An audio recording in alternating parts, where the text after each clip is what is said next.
안녕하세요. 제 이름은 이명자라고 합니다. 정말 큰일 날 뻔했던 제 이야기 좀 들어주세요. 저는 아침 일찍 눈을 뜨는 편입니다. 서울의 빽빽한 빌딩 숲에 갇혀 살 적에는 알람 소리에도 억지로 몸을 일으키기 버거웠는데 시골로 내려오니 모든 것이 달라졌어요. 창밖에 있는 늙은 감나무 가지 사이로 부서져 들어오는 아침 햇살과 그걸 시샘하듯 온갖 종류의 새들이 합창하는 소리가 세상에서 가장 정확한 저의 아침 시계가 되어 주었지요. 남편이 세상을 떠나고부터는 이른 아침의 그 고요함과 생동감이 저의 유일한 친구가 되어 주었습니다. 남편과 함께 평생을 바쳐 일군 서울의 작은 아파트를 처분하고 이곳으로 온 것이 벌써 5년 전의 일입니다. 평생을 공무원으로 헌신한 남편은 은퇴하면 꼭 흙을 만지고 살고 싶다는 말을 입에 달고 살았어요.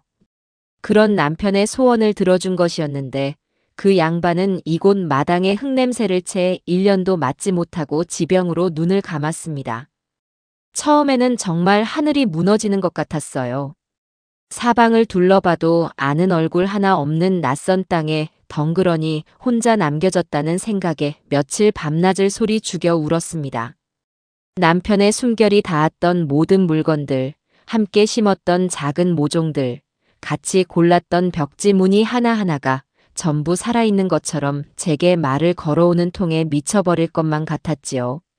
하나뿐인 아들 지철이는 당장 서울로 다시 올라오라고 며느리랑 같이 모시겠다고 성화였지만 저는 그럴 수가 없었어요. 이곳은 남편의 마지막 시간이 묻어있는 곳이고 제가 그 사람에게 해줄 수 있는 마지막 약속과도 같은 공간이었거든요. 텅 빈 집을 혼자 지키는 것은 생각보다 훨씬 더 고독하고 힘든 일이었습니다. 밤이 되면 들려오는 이름 모를 풀벌레 소리마저 무섭게 느껴질 때도 있었고 형광등 하나를 가는 사소한 일조차 버겁게 느껴져 남편의 빈자리를 실감하며 주저앉아 울기도 했어요. 하지만 시간이 약이라는 옛말은 틀리지 않았습니다. 마당 한편에 버려진 땅을 일궈 작은 텃밭을 만들고 그곳에 상추와 고추를 심었지요. 해가 뜨면 밭에 나가 물을 주고 해가 지면 호미를 씻어 들여놓는 단순한 일상이 반복되면서 제 마음의 상처도 조금씩 아물어갔습니다. 마당 구석에는 남편이 살아생전 가장 좋아하던 봉숭아를 한가득 심었어요. 여름밤이면 손톱에 붉은 봉숭아물을 들이며 저는 조금씩 이 땅에 뿌리를 내리기 시작했습니다. 명자야, 나왔어.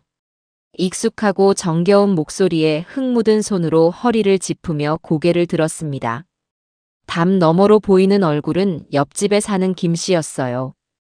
저보다 2살 위인 그녀는 이 동네 토박이로 제가 처음 이사와서 모든 것이 낯설고 서러울 때부터 친언니처럼 저를 살뜰히 챙겨주었습니다. 그녀의 손에는 늘 그랬듯 하얀 김이 모락모락 피어오르는 커피가 담긴 낡은 보온병이 들려 있었어요. 아이고 언니, 뭘 또 이런 걸 아침부터 들고 와. 집에 커피 넘쳐난다니까. 넘쳐나긴 뭐가 넘쳐나. 너가 타는 커피는 밍밍해서 도저히 못 마시겠더라. 사람이 커피를 마시는 건지 커피가 사람을 마시는 건지 원. 이게 딱 내 입맛이야. 김씨 언니는 넉살 좋게 웃으며 성큼성큼 마당으로 들어와 마루에 털썩 주저앉았습니다. 저와 김씨 언니는 이제 서로의 집에 제 집 드나들 듯하는 사이가 되었어요. 그녀는 제가 김장할 때면 자기 일처럼 달려와 배추를 절여주었고 제가 몸져 누웠을 때면 죽을 쑤어다 주며 밤새 곁을 지켜주었지요. 저는 그 보답으로 그녀의 생일이나 자식들이 찾아오는 날이면 밤새워 음식을 장만에 바리바리 싸들고 그녀의 집을 찾았습니다. 멀리 사는 아들보다 1년에 몇 번 얼굴 보기도 힘든 며느리보다 훨씬 더 저를 챙겨주고 의지가 되는 사람이었어요. 오늘은 또 뭘 그렇게 쪼그리고 앉아서 열심히 심고 있어? 그러다 무릎 다 나간다. 별거 아니야. 상추 모종 몇 개 더 옮겨 심고 있었지. 올 여름에는 언니네 쌈 채소는 내가 다 책임질게. 아주 실컷 먹게 해줄 테니 기대하라고. 아이고, 든든해서 어쩐다. 그나저나 아침은 먹었고. 그럼. 어젯밤에 끓여놓은 시래기국에 밥 든든하게 말아 먹었지. 저는 호박잎에 묻은 흙을 정성껏 털어내며 대답했습니다. 김씨 언니는 보온병 뚜껑에 커피를 가득 따라 제게 건넸어요. 진하고 구수한 커피 향이 아침의 신선한 공기를 가득 채웠습니다. 이렇게 좋은 이웃과 함께 웃고 이야기하며 살다 보니 서울의 삭막하고 외로웠던 아파트 생활은 이제 아주 먼 옛날 이야기처럼 아득하게만 느껴지곤 합니다. 물론 그렇다고 아들 녀석이 보고 싶지 않다면 그건 새빨간 거짓말이겠지요. 제 배 아파 낳은 하나뿐인 자식인데 어찌 눈에 밟히지 않겠어요. 하지만 지철이는 자기 가정을 꾸렸고 제 한 몸 건사하기도 바쁘게 사는 아이에게 늙은 어미가 짐이 되고 싶지는 않았습니다.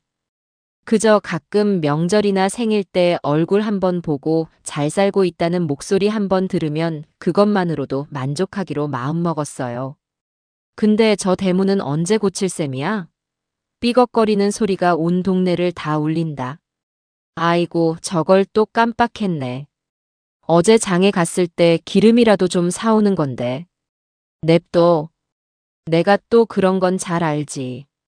이따 읍내 나가는 길에 철물점 들러서 경첩이랑 좋은 기름으로 사와서 싹 고쳐줄게. 너가 뭘 한다고 낑낑대. 그러다 허리 다쳐. 김씨 언니는 그렇게 말하며 커피를 홀짝였습니다. 남편이 살아있었다면 저런 일은 눈 감고도 뚝딱 해치웠을 텐데 하는 생각에 잠시 마음 한구석이 시큰해졌어요. 그 허전함을 애써 감추려 텃밭에 잡초를 마저 뽑고 있을 때였습니다. 제 낡은 휴대폰이 정적을 깨고 요란한 소리를 내며 울리기 시작했어요. 화면에 깜빡이는 우리 며느리라는 글자를 보자 저도 모르게 입가에서 미소가 사라졌습니다. 살가운 척 구는 아이였지만 저는 그 아이의 눈에서 단 한 번도 진심을 읽어본 적이 없었어요. 너무 반듯하고 너무 계산적이고 그래서 속을 알 수 없는 아이라는 느낌을 지울 수가 없었거든요. 여보세요? 어머니, 저 주현이에요. 좋은 아침이에요. 아침 식사는 맛있게 하셨어요? 전화기 너머로 들려오는 며느리의 목소리는 평소보다 한 톤 더 높아져 있었습니다. 마치 로또에라도 당첨된 사람처럼 들떠 있었지요. 응, 먹었다. 너는 먹었고. 우리 아들은 아침밥 챙겨줬어. 그럼요. 지철 씨 좋아하는 황태 해장국 끓여서 든든하게 먹여보냈죠. 다름이 아니라 어머니. 이번 주말에 혹시 시간 괜찮으신가 해서요. 주말? 별다른 약속 없으면 집에 있겠지. 무슨 일인데? 제가 정말 용한 절을 하나 알아봤거든요. 풍경도 좋고 공기도 맑아서 기도하면 소원도 잘 들어주고 특히 어르신들 건강 기원하는 데는 최고래요. 어머니, 답답하게 집에만 계시지 말고 바람도 쐬실 겸 저랑 같이 다녀오시는 건 어떠세요? 며느리의 갑작스러운 제안에 저는 잠시 할 말을 잃었습니다. 평소에는 명절에도 바쁘다는 핑계로 얼굴 한번 비추지 않던 아이가 갑자기 절에 가자고 하니 그 의도가 먼저 궁금했기 때문이에요. 하지만 곧 생각을 고쳐먹었습니다. 모처럼 며느리가 마음을 내주는 건데 늙은이가 쓸데없는 의심으로 까탈스럽게 굴어서 좋을 게 없다고 스스로를 타일렀지요. 그래. 그럼 좋지. 안 그래도 며칠 전부터 무릎이 좀 쑤셨는데 잘 됐구나. 정말요? 와, 잘 생각하셨어요, 어머니. 그럼 토요일 아침 일찍 제가 모시러 갈게요. 9시쯤 괜찮으시죠? 그래, 그렇게 하자꾸나. 네, 어머니. 그럼 그날 뵐게요. 아참, 어머니. 혹시 모르니까 신분증 같은 거 꼭 챙겨두세요. 며느리의 마지막 말에 저는 고개를 갸웃했습니다. 신분증은 왜? 절에 가는데 신분증이 필요한 일이 있어? 아, 요즘은 세상이 험해서요, 어머니. 큰 절들은 다 그렇게 한대요. 혹시라도 무슨 일 생길까봐 절에서 신도들 신원 확인을 꼼꼼히 한다고 들었어요. 그냥 혹시 몰라서 그러는 거니까 잘 보이는 곳에 꺼내만 놔주세요. 그럼 푹 쉬고 계세요. 며느리는 제 대답을 들을 새도 없이 서둘러 전화를 끊었습니다. 뭔가 개운치 않은 구석이 있었지만 요즘 세상이 하도 흉흉하니 절에서도 그런 절차가 생겼나 보다 하고 넘겨버렸습니다. 제가 전화를 끊는 모습을 옆에서 조용히 지켜보던 김씨 언니가 넌지시 물었습니다. 며느리 전화야? 뭔데 그렇게 길게 해? 응. 주말에 절에 가자네. 어디 용한 데가 있다면서. 그래. 잘 됐구먼. 맨날 흙만 파고 있지 말고 그런 데에 가서 사람 구경도 좀 하고 와. 자식들이 챙겨줄 때가 제일 좋은 거야. 김씨 언니의 말에 저는 그저 멋쩍게 웃어 보였습니다. 하지만 마음 한구석에 피어오른 찜찜함은 쉬이 가시질 않았어요. 절에서 신분증 확인을 한다고 하는 의문이 머릿속을 맴돌았지만 저는 애써 그 생각을 지웠습니다. 오랜만에 만날 아들 생각에 며느리와의 나들이에 작은 기대를 품기로 했지요. 그때 저는 정말 아무것도 몰랐습니다. 그 주말 아침 제 인생을 송두리째 뒤흔들 끔찍한 일이 저를 기다리고 있을 줄은 꿈에도 상상하지 못했어요. 저는 그저 다가올 파멸의 그림자도 모른 채 며느리가 좋아한다는 쑥개떡을 만들기 위해 텃밭 한쪽에서 파릇파릇하게 자라난 쑥을 정성껏 다듬기 시작했을 뿐이었습니다. 약속했던 토요일 아침은 거짓말처럼 맑았습니다. 밤새 촉촉한 이슬을 머금었던 풀잎들이 아침 햇살을 받아 보석처럼 반짝였고 어디선가 살랑이며 불어오는 바람에는 싱그러운 흙냄새가 기분 좋게 실려 있었어요. 저는 동이 트기도 전인 이른 새벽부터 일어나 집 안팎을 쓸고 닦았습니다. 혹여나 깔끔한 척은 다 하는 며느리가 집에 잠시라도 들어왔을 때 지저분한 구석이라도 보일까 싶어 대청소를 하다시피 묵은 먼지까지 탈탈 털어냈지요. 장롱 가장 깊숙한 곳에 넣어두었던 몇 년 전 아들 환갑잔치 때 딱 한 번 입었던 가장 좋은 외출복을 꺼내 입었습니다. 거울 앞에 서서 오랜만에 분도 살짝 두드려 발랐어요.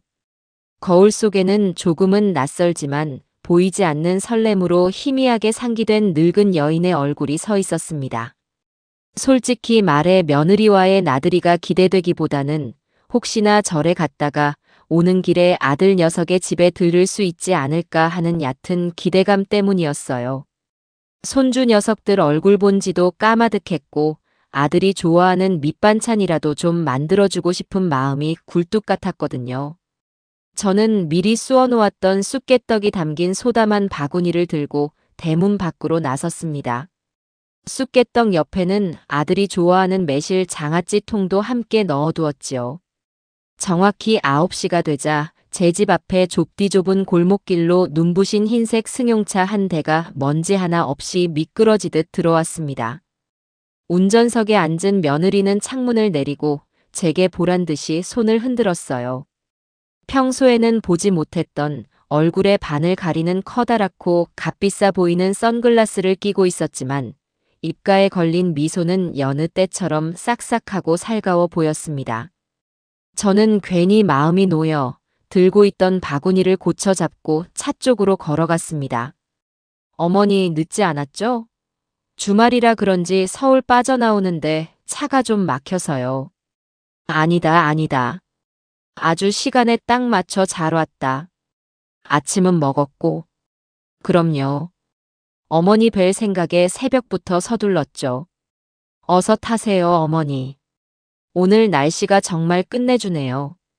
며느리는 과장된 몸짓으로 조수석 문을 활짝 열어주었습니다.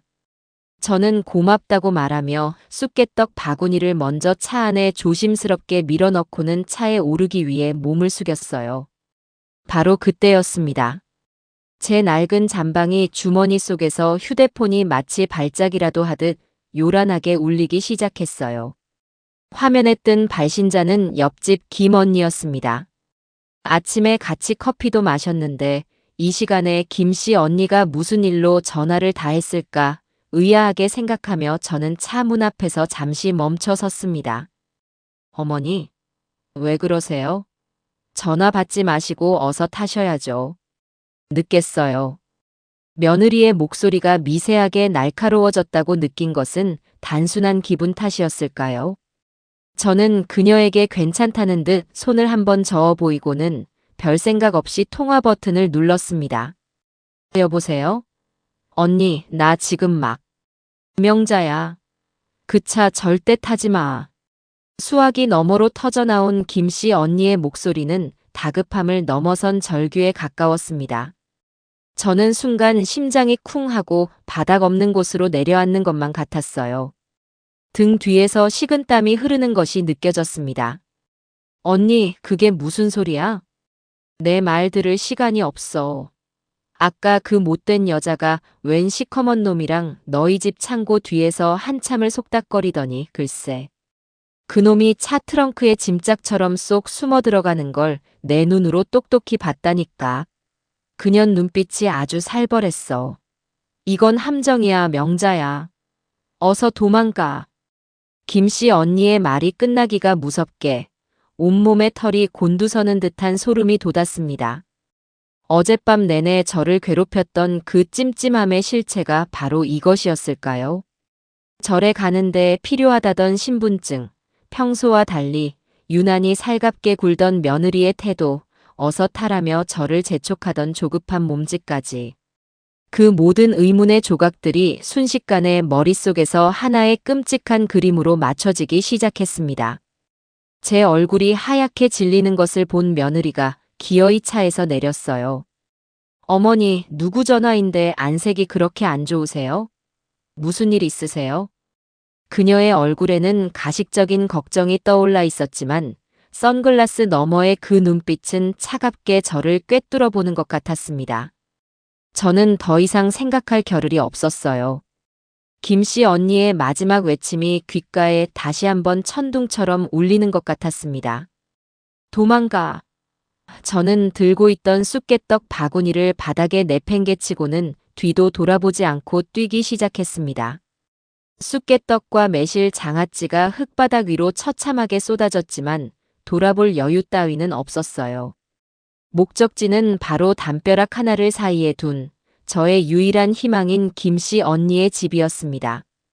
어머니, 왜 이러세요? 갑자기 어디 가세요? 뒤에서 저를 부르는 며느리의 목소리가 들렸지만 이제 그 목소리는 더 이상 상냥한 며느리의 것이 아니었습니다. 제 필사적인 움직임에 잠시 당황했던 며느리가 이내 모든 상황을 파악했는지 갑자기 본색을 드러내며 악에 바친 고함을 질렀습니다. 저 늙은 영감탱이가 봤나 봐. 빨리 잡아. 그 순간 등 뒤에서 덜컥하는 소름 끼치는 쇳소리와 함께 제가 타려던 차의 트렁크가 열렸습니다. 그리고 그 안에서 검은 옷을 입은 산만한 덩치의 사내 하나가 땅으로 뛰어내렸어요. 그는 잠시 주위를 두리번거리더니 저를 발견하고는 무서운 속도로 달려오기 시작했습니다. 그뿐만이 아니었어요. 완벽하게 가면을 벗어 던진 며느리 역시 거추장스러운 하이힐을 손에 벗어든 채 저거 놓치면 우리 다 끝이야. 무조건 잡아. 라고 날카롭게 소리치며 저를 쫓아왔습니다. 제 평생 누군가에게 쫓겨본 적이 있었던가요? 아니, 제 70평생에서 이토록 절박하고 필사적으로 달려본 적은 단 한 번도 없었습니다. 흙먼지가 풀풀 날리는 좁은 시골길을 저는 정말이지 죽으림을 다해 달렸습니다. 터질 듯한 심장이 입 밖으로 튀어나올 것만 같았고 밭은 숨이 목구멍을 칼날처럼 예리하게 긁어대는 것 같았어요. 폐가 찢어지는 듯한 고통이 느껴졌습니다.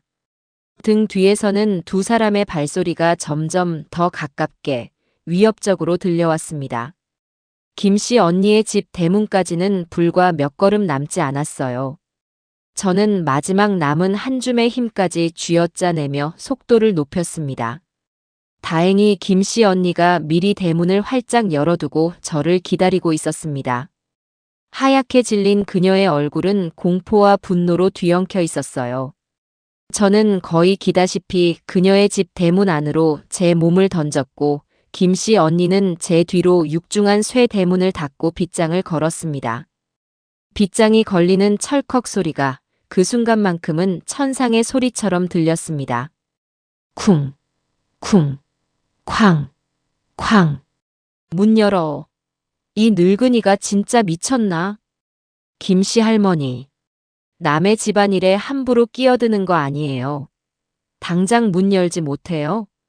문 밖에서는 남자와 며느리가 번갈아가며 문을 부술 듯 두들기고 온갖 욕설과 협박을 퍼부어댔습니다.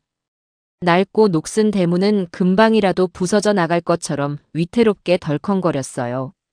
김영자야, 괜찮아? 아이고 세상에. 다친 데는 없고. 언니, 저것들이 대체 나한테 왜. 저는 너무 놀라 제대로 말을 잇지 못하고 주저앉아 가쁜 숨만 몰아쉬었습니다. 김씨 언니는 제 등을 두드리며 저를 진정시키려 애썼지만 그녀의 손 역시 사시나무처럼 가늘게 떨리고 있었어요. 일단 여긴 위험해. 저것들 기세를 보니 문을 부수고 들어오는 건 시간 문제일 것 같아. 어서 뒷문으로 빠져나가야 해. 김씨 언니는 저를 부축해 집 안으로 이끌었습니다. 그녀의 말대로 앞문은 더 이상 안전하지 않았어요. 저희는 집을 가로질러 뒷마당으로 향했습니다. 뒷마당에는 성인 여자 허리 높이 정도의 낮은 돌담이 있었고 그 너머는 곧장 마을 뒷산의 울창한 숲으로 이어져 있었어요. 이 담만 넘으면 바로 산이야. 일단 산으로 들어가서 몸을 숨겨. 내가 어떻게든 저것들을 따돌리고 나서 경찰에 신고하고 너한테 연락할게. 어서.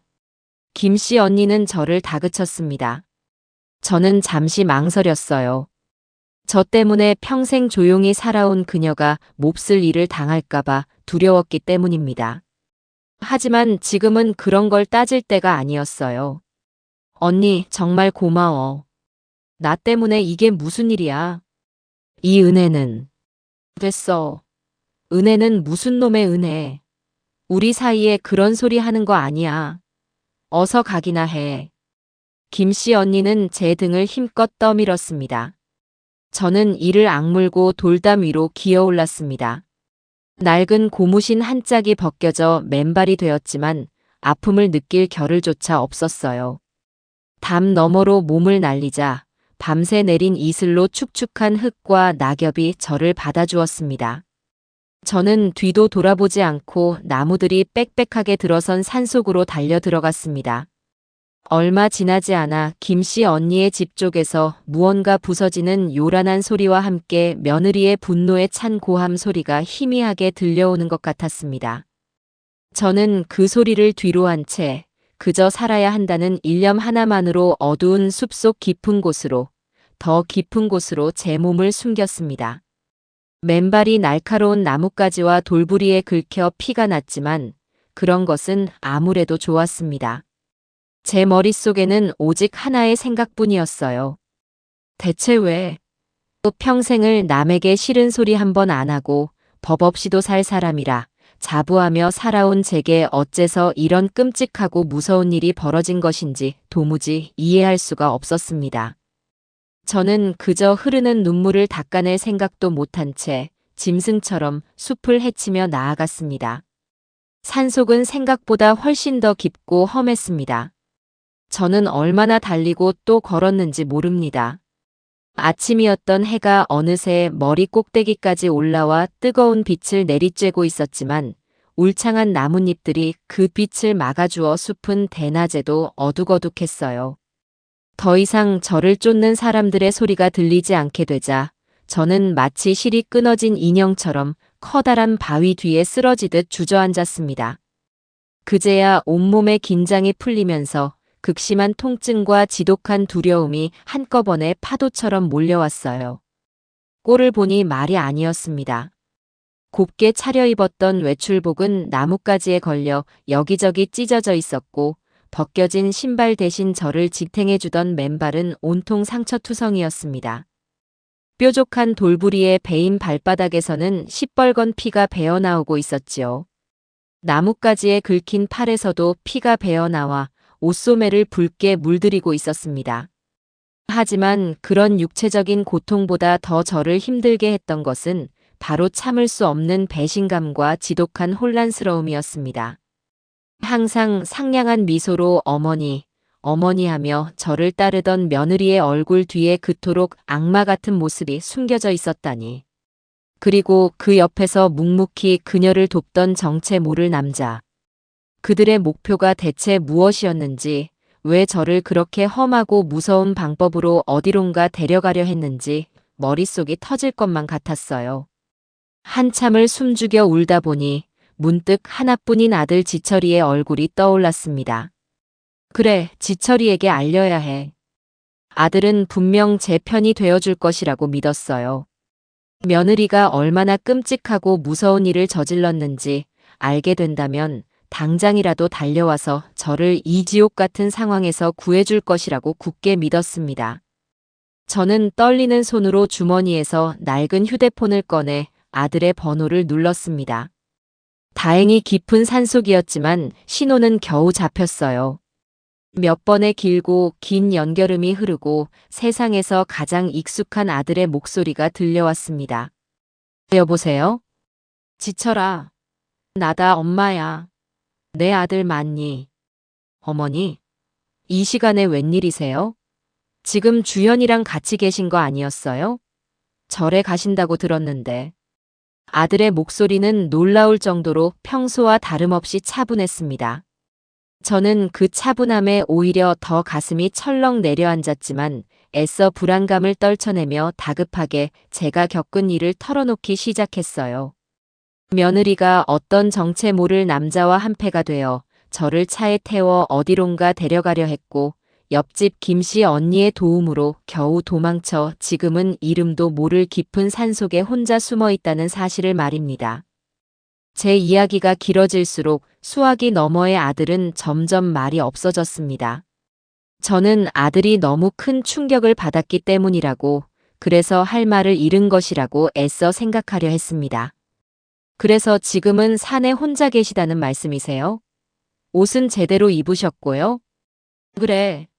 그 애가, 네 마누라가 사람을 시켜서 날 잡으러 다닌단 말이다. 지철아, 너는 혹시 알고 있었니? 대체 그 애가 왜 나한테 이런 짓을 하는 거냐고. 저는 거의 울부짖었습니다. 하지만 제게 돌아온 아들의 대답은 제 남은 인생을 통째로 부정하는 듯한 차가운 비수와도 같았어요. 어머니, 또 이상한 상상하시는군요. 뭐라 그랬니 지금? 상상? 이게 상상으로 보이니? 네 엄마가 지금 맨발로 피를 흘리면서 산속에서 떨고 있는데 이게 전부 상상이란 말이야. 주연이한테 방금 전까지 다 들었어요. 어머니가 갑자기 차에서 소리를 지르면서 뛰어내려서 어디론가 달려가셨다고요. 요즘 들어 자꾸 헛것이 보이고 돌아가신 아버지가 말을 건다면서 힘들어 하셨다면서요? 어머니, 제발 이러지 마세요. 병원에서 의사 선생님이 하신 말씀 기억 안 나세요? 일시적으로 현실과 상상을 구분 못하는 그런 증세가 나타날 수 있다고 하셨잖아요. 어서 집으로 돌아가세요. 주연이가 어머니 걱정 때문에 울고불고 난리가 났어요. 아들의 목소리에는 그 어떤 감정도 실려 있지 않았습니다. 마치 누군가 써준 대본을 감정 없이 그대로 읽어내려가는 사람처럼 냉담하고 싸늘했어요. 그 순간 저는 깨달았습니다. 아들은 이미 제 편이 아니라는 것을요. 아니, 아들은 이미 아들이 아니었습니다. 며느리는 저를 해치우기 전에 아들의 눈과 귀와 그리고 영혼까지 먼저 멀게 만들어버렸던 것입니다. 저를 정신이 온전치 못한 늙은이로 망상에 사로잡힌 불쌍한 환자로 만들어버린 뒤에야 이 모든 끔찍한 일을 계획했던 것이지요. 세상이 통째로 무너지는 듯한 절망감이 온몸을 덮쳤습니다. 세상에서 유일하게 믿었던 아들에게마저 완벽하게 버림받았다는 생각에 더 이상 눈물조차 나오지 않았어요. 목구멍에서 뜨거운 쇳덩이가 올라오는 것 같았습니다. 알았다. 내가 알아서 할게. 저는 힘없이 전화를 끊었습니다. 휴대폰을 쥔 손이 부들부들 떨려 기어이 땅에 떨어뜨리고 말았어요. 이제 저는 정말로 이 세상에 혼자였습니다. 기댈 곳 하나 없는 망망대해에 버려진 낡은 뗏목 신세였지요. 얼마나 그렇게 넋을 놓고 앉아 있었을까요? 문득 남편이 숨을 거두기 전 앙상한 손으로 제 손을 힘겹게 잡고 남겼던 마지막 유언이 떠올랐습니다. 그때의 남편은 이미 병세가 깊어져 말 한마디를 하는 것조차 힘들어했어요. 오가는 사람을 잘 알아보지도 못했고요. 그래서 저는 남편의 마지막 말을 그저 아픈 사람의 헛소리, 노망이라고만 생각하고 가슴 깊은 곳에 묻어두었습니다. 여보, 저 여자 주연이 말이야. 절대로 믿으면 안 돼. 겉과 속이 아주 다른 여자야. 남편은 밭은 숨을 몰아쉬며 한 글자 한 글자 힘겹게 말을 이었습니다. 내 낚시 가방 기억나지? 안방 벽장에 넣어둔 거. 혹시라도 무슨 일이 생기면 다른 사람 말고 당신이 직접 꼭 확인해봐. 알겠지? 그때는 그저 눈물을 흘리며 고개만 끄덕였을 뿐 그 말의 의미를 깊이 생각하지 않았습니다. 남편이 평생을 아끼던 낡은 가죽 낚시 가방 안에는 낡은 릴과 녹슨 낚싯바늘, 그리고 엉킨 낚싯줄 몇 개가 전부였으니까요. 하지만 지금 이 절체절명의 순간, 그 유언은 전혀 다른 의미로 제 심장을 후벼 파기 시작했습니다. 남편은 알고 있었던 걸까요? 며느리의 검은 속내를, 그리고 언젠가 제게 닥쳐올 이 끔찍한 위험을 미리 예감했던 걸까요? 그리고 그 모든 것을 해결할 수 있는 유일한 단서가 바로 그 낡디 낡은 낚시 가방 안에 들어있다는 뜻이었을까요? 갑자기 정신이 번쩍 들었습니다. 슬퍼하고 절망하고 있을 시간이 없었어요. 저는 어떻게든 살아남아서 이 모든 것을 제자리로 돌려놓아야만 했습니다. 며느리가 그토록 저를 없애버리려 했던 이유가 단순한 제 명의의 재산 문제가 아니라 바로 그 낚시 가방 속에 들어있는 무언가 때문일지도 모른다는 강한 확신이 들기 시작했어요. 저는 비틀거리며 자리에서 일어났습니다. 그리고 제 휴대폰에 단 하나 저장되어 있는 희망, 김씨 언니의 번호를 눌렀습니다. 다행히 그녀는 곧바로 전화를 받았어요. 명자야. 괜찮은 거야? 제발 괜찮다고 말해줘. 어디야? 언니, 나 괜찮아. 아직 살아있어. 일단 좀 물어볼 게 있어. 그 사람들은 갔어? 갔어. 내가 동네 사람 다 부르고 경찰에 신고한다고 쇠스랑 들고 나가서 고래고래 소리를 질렀더니 그 못된 년이 뭐라고 욕을 한 바가지 퍼붓고는 그놈이랑 같이 차를 타고 사라졌어.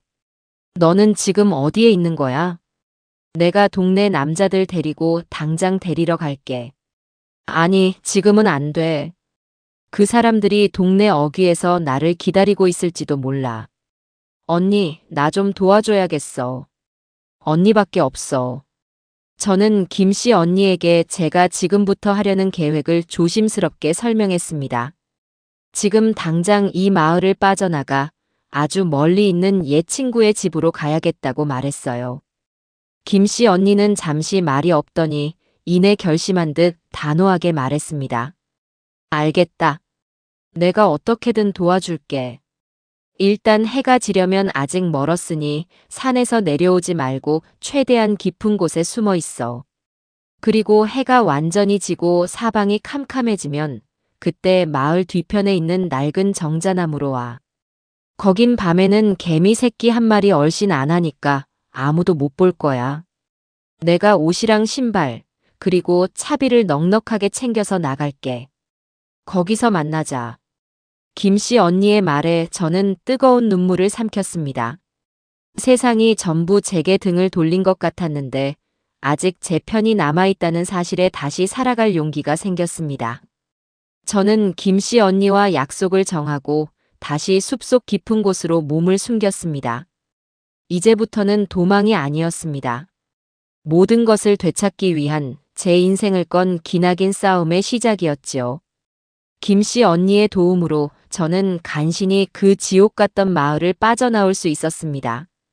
칠흑 같은 어둠이 내린 한밤중, 언니는 자신의 낡은 트럭 짐칸에 덮개를 씌워 저를 숨기고 일부러 동네를 몇 바퀴나 빙빙 돈 뒤에야 읍내의 후미진 버스 터미널에 저를 내려주었어요. 헤어지기 전 김씨 언니는 제 손에 두툼한 돈 봉투와 함께 자신의 아들이 예전에 쓰던 낡은 휴대폰 하나를 쥐어주었습니다. 그녀의 손은 저보다 더 심하게 떨리고 있었습니다. 너 원래 쓰던 폰은 당장 버려. 그걸로 추적할 수도 있어. 이걸 써. 내가 가끔 이 번호로 잘 있는지 안부만 물을게. 그리고 이건 내가 장사 미천으로 쓰려고 꽁꽁 숨겨뒀던 비상금 전부다. 가서 굶지 말고 맛있는 거 사 먹고 춥게 자지 말고 필요한 거 있으면 꼭 이걸로 사. 알았지, 명자야? 언니, 내가 어떻게 이 큰 돈을 받아? 언니도 힘든 거 아는데. 시끄러워. 친동생이나 다름없는 너가 죽을 위기에 처했는데 언니 노릇하는 내가 이 정도도 못 해주겠어. 우리 사이에 이런 거 가지고 실랑이 하는 거 아니야. 몸 조심하고 무슨 일 있으면 밤이든 새벽이든 꼭 연락해야 한다. 알았지? 김씨 언니는 제 어깨를 두어 번 힘주어 두드려주고는 더 보면 눈물이 날 것 같다며 황급히 자리를 떴습니다. 저는 낡은 트럭의 희미한 미등이 어둠 속으로 완전히 사라질 때까지 한참을 그 자리에 못 박힌 듯 서 있었습니다. 그리고는 제가 가야 할 목적지, 아주 먼 남쪽 바닷가 도시에 사는 옛 친구 영희의 집으로 향하는 야간 버스표를 끊었습니다. 덜컹거리는 버스에 몸을 싣고 끈적한 어둠이 내린 차창 밖으로 빠르게 스쳐 지나가는 정체 모를 풍경들을 보며 저는 지난 며칠간의 일을 다시 한번 되짚어 보았습니다. 모든 것이 한바탕의 지독한 악몽처럼 비현실적으로 느껴졌어요. 영희는 제가 시집가기 전까지 한 동네에서 치마폭을 붙잡고 자란 그야말로 중마고우였습니다. 결혼하고 서로 사는 게 바빠지면서 자연스레 연락이 뜸해지기는 했지만 제 인생에서 가장 힘들고 기뻤던 순간을 속속들이 공유했던 유일한 친구였지요. 혹시나 하는 마음에 몇 년 만에 전화를 걸었을 때 영희는 제 목소리를 듣자마자 단번에 무슨 일이 생겼다는 것을 직감했습니다. 수화기 너머로 저의 자초지종을 모두 들은 영희는 1초의 망설임도 없이 버럭 소리를 질렀어요. 뭐? 그런 천하에 몹쓸 것들이 있나? 사람의 탈을 쓰고 어떻게 그런 짓을 해? 너는 그걸 지금까지 혼자 끙끙 앓고 있었던 거야? 당장 우리 집으로 와. 내가 어떻게든 해결해 줄 테니 일단 여기로 몸부터 피하란 말이야. 영희는 예전이나 지금이나 변함없이 의리 있고 화통했습니다. 꼬박 하루를 꼬박 달려 도착한 영희의 집 대문 앞에서 저를 발견한 그녀는 흑먼투성이인 제 행색을 보자마자 눈시울부터 붉혔습니다. 그리고는 아무 말 없이 저를 와락, 뼈가 부서져라 껴안아 주었어요. 따뜻하고 단단한 친구의 품에 안기자 그동안 애써 참고 또 참아왔던 서름과 공포가 한꺼번에 터져나왔습니다. 저는 어린아이가 된 것처럼 한참을 소리내어 울었습니다. 영희의 집은 저에게 완벽한 요새이자 은신처가 되어 주었습니다. 그녀는 능력 있는 사업가였던 남편과 사별하고 막대한 유산을 물려받았고 장성한 자식들은 모두 외국으로 보내고 지금은 바다가 보이는 언덕 위의 그림 같은 집에서 혼자 지내고 있었어요. 영희는 제게 가장 전망 좋은 방을 내어주고 매일같이 영양가 높은 음식들을 손수 지어주며 제 상처 입은 몸과 마음을 정성껏 보살펴 주었습니다. 그녀의 극진한 보살핌 덕분에 저는 빠르게 기력을 되찾을 수 있었어요. 그리고 며칠 후 저희는 따뜻한 햇살이 들어오는 거실에 마주 앉아 앞으로의 반격을 위한 구체적인 계획을 세우기 시작했습니다. 일단 가장 중요한 건 네 남편이 남겼다는 그 낚시 가방을 무슨 수를 써서라도 되찾아오는 거야. 내 직감에 거기에 모든 비밀이 들어있을 게 분명해. 맞아. 하지만 내가 어떻게 그 집에 다시 들어가. 그 못된 며느리가 눈에 불을 켜고 나를 찾고 있을 텐데. 집 주변에 사람을 풀어놨을지도 몰라. 그러니까 머리를 써야지. 정면으로 부딪히는 건 계란으로 바위치기야. 저쪽이 예측하지 못할 방법으로 허를 찔러야 해. 영희는 펜을 들고 커다란 종이에 무언가를 체계적으로 적기 시작했습니다. 저희의 첫 번째 목표는 적진을 탐색하는 것이었어요. 며느리 서주현과 아들 지철이가 지금 어떻게 지내고 있는지, 그리고 저를 찾기 위해 어떤 움직임을 보이고 있는지부터 정확하게 파악해야만 했습니다. 내 딸내미 친구 중에 신용정보회사를 운영하는 애가 하나 있어. 불법적인 흥신소 같은 건 아니고 그냥 합법적인 선에서 기업이나 사람 신용도 조사해주고 하는 그런 곳이야. 일단 거기에 정식으로 의뢰해서 그 못된 며느리년의 최근 동태부터 샅샅이 파악해보자. 돈은 얼마가 들어도 상관없어. 영희는 곧바로 딸에게 전화를 걸어 도움을 요청했습니다. 그리고 불과 며칠 뒤 저희는 그야말로 기가 막히고 충격적인 소식을 전해 듣게 되었어요. 며느리가 제 시골집을 지역 부동산에 초급 매물로 내놓았다는 것이었습니다. 시세의 거의 반값에 하루라도 빨리 집을 처분하려 한다는 것이었지요. 그뿐만이 아니었습니다. 동네 사람들에게는 제가 갑자기 치매 증세가 악화되어 본인이 수소문에서 찾은 경치 좋은 전문 요양원으로 제가 직접 가기를 원해서 편안하게 모시고 갔다고 눈물까지 글썽이며 거짓말을 하고 다닌다는 것이었어요. 이런 천하에 못된 간악한 것이 있나?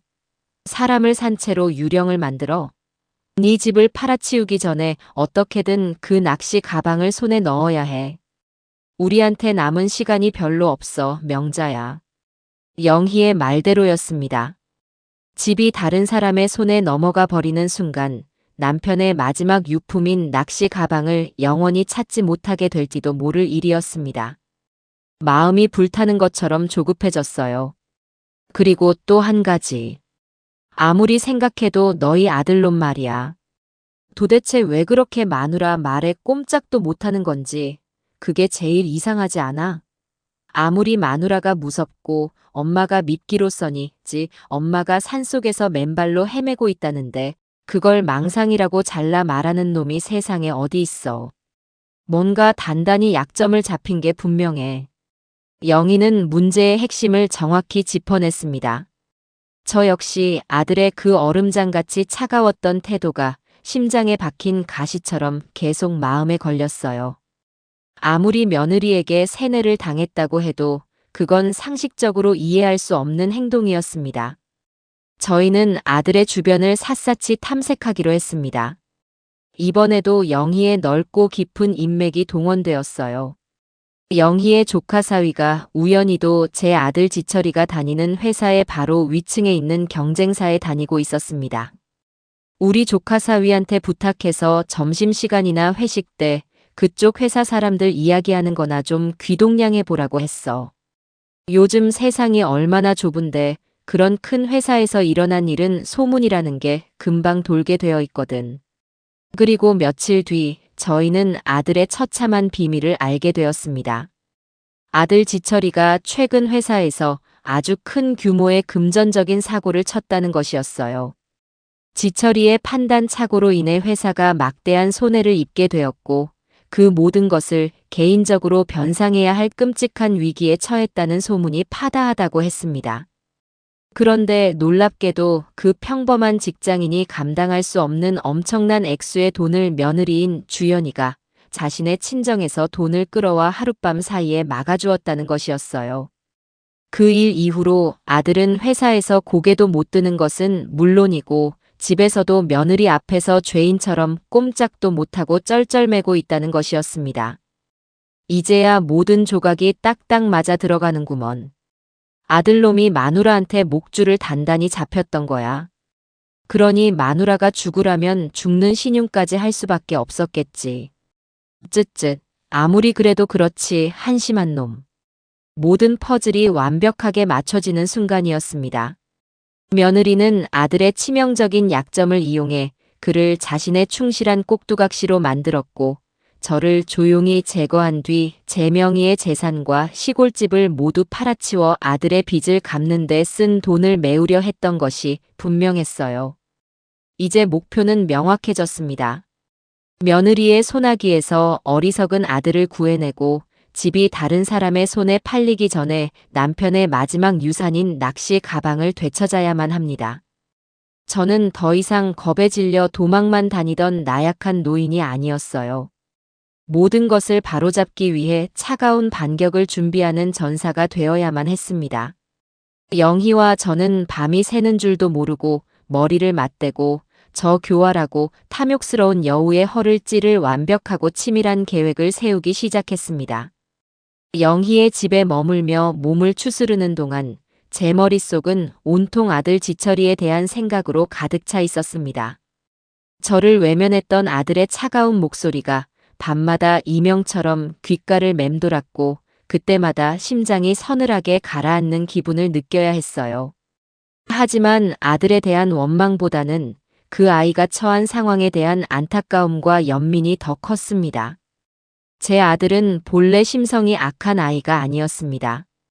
어릴 적부터 겁이 많고 마음이 여려 길가에 다친 강아지도 그냥 지나치지 못했던 그런 아이였지요.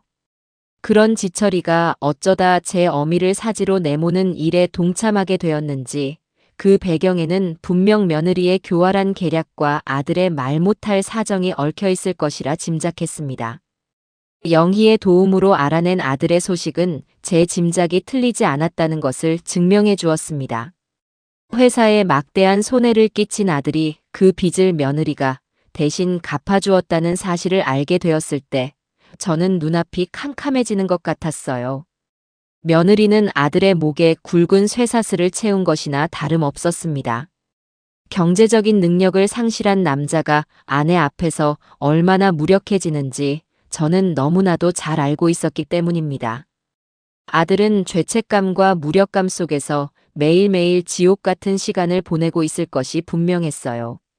아니나 다를까 영희의 사람을 통해 전해들은 아들의 근황은 처참하기 그지없었습니다. 지철이는 회사에서도 집에서도 유령 같은 존재가 되어버렸다고 해요.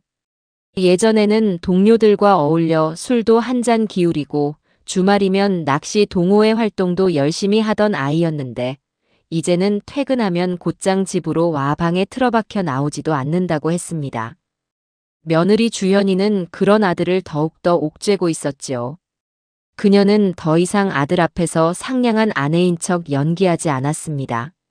아들의 빚을 갚아준 것을 마치 평생의 훈장처럼 여기며 사사건건 아들을 무시하고 윽박질렀다고 합니다. 당신이 그때 그 사고만 안 쳤어도 내가 이 고생은 안 하잖아. 우리 아빠가 당신 때문에 얼마나 실망했는지 알아? 당신은 평생 나한테 빚진 사람이야. 잊지 마. 식탁에서, 거실에서, 심지어는 잠자리에 들기 전까지도 며느리는 아들에게 끊임없이 죄책감을 상기시켰다고 해요. 지철이는 그런 아내의 모진 말에 단 한마디 대꾸도 하지 못하고 그저 고개를 숙인 채 묵묵히 모든 것을 감내하고 있었습니다. 그리고 그 모든 대화의 끝은 항상 저에 대한 이야기로 마무리되었다고 합니다. 어머니는 대체 어디 가서 뭘 하고 계신 거야? 혹시라도 무슨 일 생기면 그 책임 다 당신이 져야 해. 어머니 명의로 된 재산, 그거라도 빨리 처분해서 우리 손해본 거 메꿔야 할 거 아니야. 시골집은 왜 이렇게 안 팔리는 거야? 답답해 죽겠네 정말. 며느리는 저를 찾는 일에는 혈안이 되어 있으면서도 정작 제 아내는 조금도 걱정하지 않았습니다. 그녀에게 저는 그저 돈으로만 보이는 존재였던 것이지요. 이런 숨막히는 상황 속에서 아들의 영혼은 서서히 병들어가고 있었습니다. 밤에는 잠을 이루지 못해 홀로 술을 마시는 날이 잦아졌고 며칠 사이에 얼굴이 반쪽이 되어 주위 사람들의 걱정을 샀다고 합니다. 아들은 아마 알고 있었을 겁니다. 자신이 지금 얼마나 끔찍한 잘못을 저지르고 있는지, 그리고 이 모든 것이 잘못되었다는 것을요. 하지만 빚이라는 거대한 족쇄와 아내의 서슬퍼런 협박 앞에서 그는 아무것도 할 수 없는 무력한 자신을 발견하고 절망하고 있었을 테지요. 저는 더 이상 아들이 망가지는 것을 지켜보고만 있을 수 없었습니다. 아들을 이대로 내버려 둔다면 며느리의 소나기에서 평생을 꼭두각시처럼 살다가 비참하게 생을 마감하게 될지도 모를 일이었습니다. 저는 아들을 구해야만 했습니다. 그것이 어미 된 자로서의 마지막 도리라고 생각했어요. 영희와 저는 머리를 맞대고 아들의 마음을 돌릴 방법을 찾기 시작했습니다.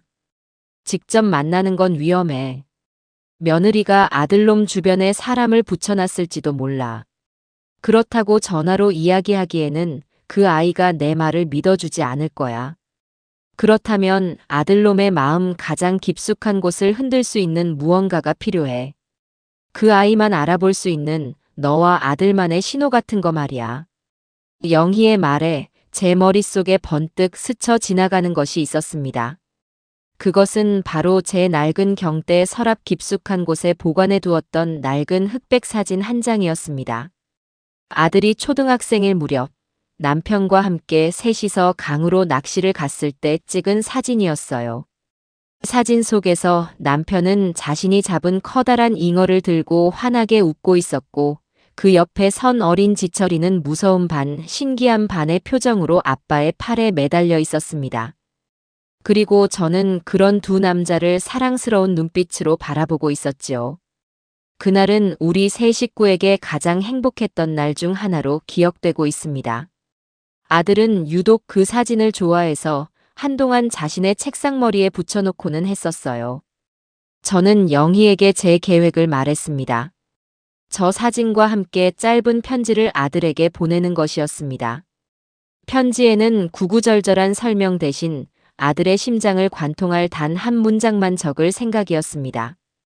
영희는 제 계획에 고개를 끄덕였습니다. 좋은 생각이야. 하지만 어떻게 전달하느냐가 문제지. 집으로 보내면 며느리 손에 먼저 들어갈 게 뻔하고 회사로 보내야 해. 아주 중요한 서류처럼 보이게 위장해서 다른 사람 손을 거치지 않고 아들 책상 위에 바로 도착하도록 말이야. 영희는 이번에도 그녀의 넓은 인맥을 활용했습니다. 그녀의 딸 친구가 운영한다는 신용정보회사는 단순한 조사 업무뿐만 아니라 기업 간의 중요한 문서를 전달하는 보안 배송 서비스도 하고 있었습니다. 저희는 그곳을 통해 철저하게 위장된 서류 봉투 하나를 아들의 회사로 보냈습니다. 봉투 겉면에는 대회비라는 붉은 도장까지 찍어서 누가 보아도 중요한 문서처럼 보이게 만들었지요. 며칠 뒤 지철이는 자신의 사무실 책상 위에 놓인 낯선 서류 봉투 하나를 발견했다고 합니다. 발신인의 이름도 주소도 적혀 있지 않은 정체 모를 봉투였지요. 호기심 반, 의심 반으로 봉투를 연 아들은 그 안에 들어있는 내용물을 보고 숨을 멈췄다고 합니다. 낡고 빛바랜 흑백 사진 속에서 세상에서 가장 행복한 얼굴로 웃고 있는 젊은 시절의 아버지와 어머니, 그리고 자기 자신의 모습을 본 순간 아들의 눈에서 뜨거운 눈물이 왈칵 쏟아졌다고 해요. 잊고 지냈던, 아니 애써 잊으려 했던 행복했던 시절의 기억이 한꺼번에 되살아나 그의 무너진 마음을 후벼 팠던 것입니다. 그리고 사진 밑에는 짤막한 메모지 한 장이 들어 있었습니다. 그것은 분명 그리운 어머니의 필체였어요. 내 아버지는 모든 것을 알고 있었다. 이것이 너에게 주는 마지막 기회다. 아들은 그 짧은 문장에서 어머니의 절박한 심정과 아버지의 깊은 유지를 동시에 읽었다고 합니다. 아버지는 돌아가시기 전부터 며느리의 본색을 꿰뚫어 보고 계셨던 것이고 어머니는 자신을 원망하는 대신 구원해주기 위해 마지막 손길을 내밀고 있다는 것을요. 아들은 더 이상 망설일 수가 없었습니다. 메모지 뒷면에는 약도 하나가 그려져 있었습니다. 그곳은 어릴 적 아들이 아버지와 함께 자주 갔던 지금은 사람들의 기억 속에서 잊힌 강가의 낡은 정자였습니다. 그날 저녁 퇴근 시간이 되자마자 아들은 아내에게는 회사에 급한 일이 생겼다는 거짓말을 하고 약속 장소로 향했습니다. 강가에는 차가운 밤바람이 불고 있었고 낡은 정자에는 희미한 가로등 불빛만이 외롭게 비치고 있었습니다. 아들이 초조한 마음으로 주위를 두리번거리고 있을 때 어둠 속에서 익숙한 그림자 하나가 나타났습니다. 바로 저였습니다. 며칠 사이에 10년은 더 늙어버린 듯한 초췌한 제 모습을 본 아들은 그 자리에 못 박힌 듯 서서 아무 말도 하지 못했습니다. 왔구나, 아들. 제 목소리를 듣고서야 아들은 비로소 무릎을 꿇고 오열하기 시작했습니다. 어머니 죄송합니다. 정말 죄송합니다. 아들은 어린아이처럼 울며 제게 용서를 빌었습니다. 저는 그런 아들을 다그치거나 원망하지 않았습니다. 그저 조용히 아들 곁으로 다가가 그의 어깨에 제 낡은 외투를 벗어 덮어주었어요. 일어나거라. 밤바람이 차다. 저는 아들을 정자 안으로 이끌고 그동안 영희를 통해 알아낸 모든 사실을 덤덤하게 이야기했습니다. 아들의 빚 문제부터 시작해서 며느리가 저를 요양원에 보내려 했던 계획, 그리고 시골집을 급매물로 내놓았다는 사실까지. 제 이야기를 듣는 내내 아들은 고개를 들지 못했습니다. 그리고 마침내 그는 며느리에게서 들었던 모든 계획을 제게 털어놓았습니다.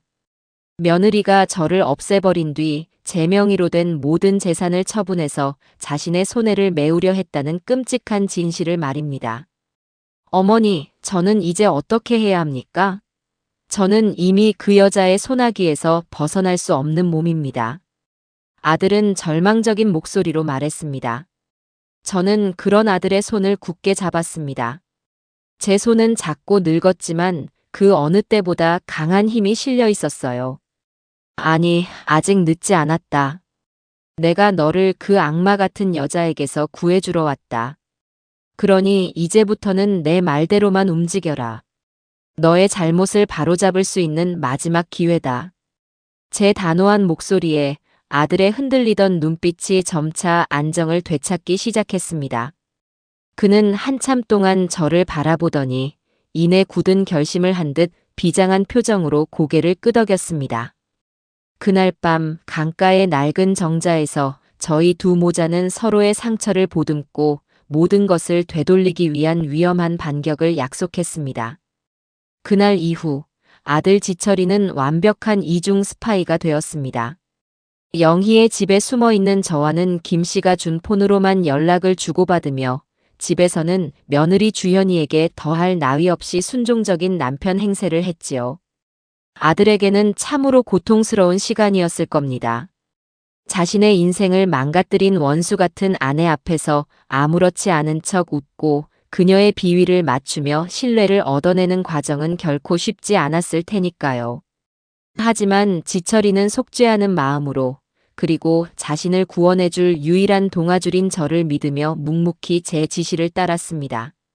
저와 영희, 그리고 이제는 우리의 가장 중요한 정보원이 된 아들까지 저희 셋은 밤마다 머리를 맞대고 며느리의 숨통을 끊어놓을 완벽한 계획을 세웠습니다. 지철이를 통해 전해 듣는 며느리의 동태는 우리의 예상을 한치도 벗어나지 않았어요. 그녀는 시골집이 생각처럼 빨리 팔리지 않자 점점 더 초조해하고 신경질적으로 변해가고 있었습니다. 저를 찾기 위해 사람까지 고용했지만 제가 영희의 집이라는 안전한 요새 안에 숨어있는 이상 그녀의 수색은 번번이 허사로 돌아갔지요. 답답해 죽겠네. 그 늙은이는 대체 땅으로 꺼진 거야? 하늘로 솟은 거야? 집이라도 빨리 팔리면 좋겠는데 요즘 경기가 안 좋아서 그런지 보러 오는 사람도 없잖아. 지철이는 며느리가 전화로 누군가에게 짜증을 내는 소리를 여러 번 들었다고 합니다. 바로 지금이 미끼를 던질 때라고 저희는 판단했습니다. 저희의 계획은 며느리의 가장 큰 약점, 바로 끝을 모르는 탐욕을 이용하는 것이었습니다. 그리고 그 탐욕을 자극할 최고의 미끼는 바로 남편의 유품인 낚시 가방이었지요.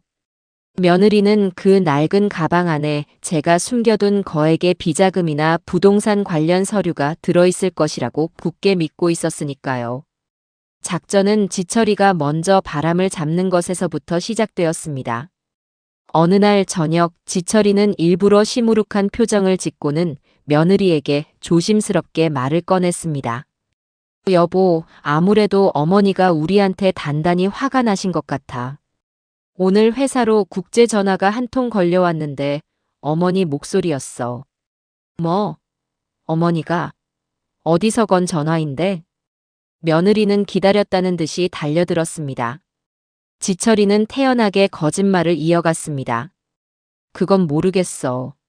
발신번호 표시 제한으로 걸려와서. 그런데 어머니가 아주 이상한 소리를 하셨어. 당신이 그토록 찾던 낚시 가방, 그거 절대 넘겨줄 수 없다고 하시면서 만약 그 가방을 계속 찾으려고 하면 자기가 가진 모든 걸 터뜨려 버리겠다고 협박하셨어. 뭐? 터뜨리다니 뭘 터뜨려? 나도 모르지.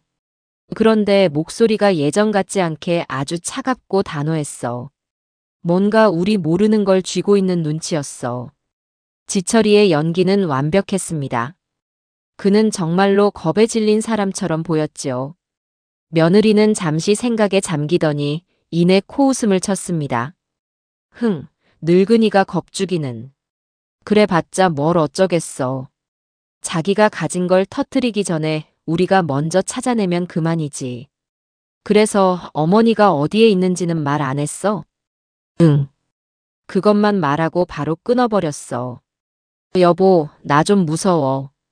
우리 그냥 이쯤에서 그만두면 안 될까? 이러다가 정말 큰일 날 것 같아. 지철이가 일부러 약한 모습을 보이자 며느리는 오히려 더 기고만장해졌습니다. 무섭긴 뭐가 무서워. 거의 다 왔는데 여기서 포기하라고? 당신은 그냥 가만히 있어. 모든 건 내가 알아서 할 테니까. 낚시 가방, 그거 내가 무슨 수를 써서라도 찾아내고 말 거야. 며느리가 미끼를 확실히 물었다는 것을 확인한 저희는 다음 단계로 넘어갔습니다. 이번에는 제가 직접 나설 차례였지요.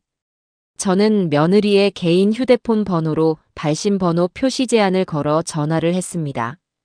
목소리는 최대한 차갑고 위엄있게 깔았어요. 나다. 어머니.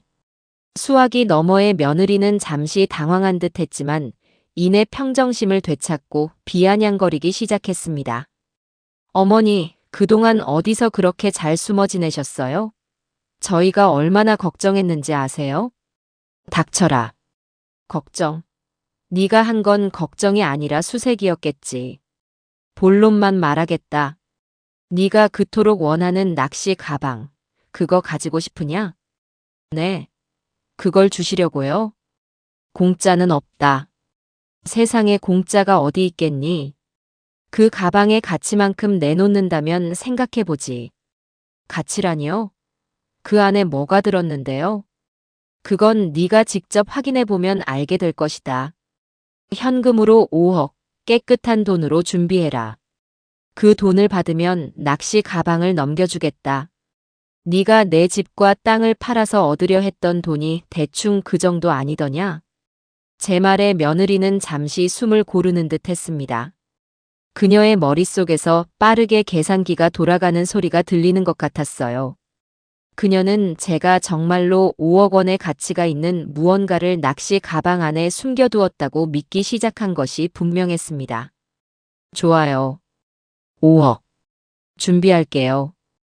그럼 언제 어디서 뵙죠? 날짜와 장소는 내가 다시 알려주겠다. 그리고 한 가지 조건이 더 있다. 네 아들 지철이 손에 돈 가방을 들려 혼자 보내거라. 만약 네가 나타나거나 다른 꼼수를 부린다면 나는 가방과 함께 영원히 사라져버릴 것이다. 명심해라. 이건 너와 나의 거래이지 지철이는 상관없는 일이다.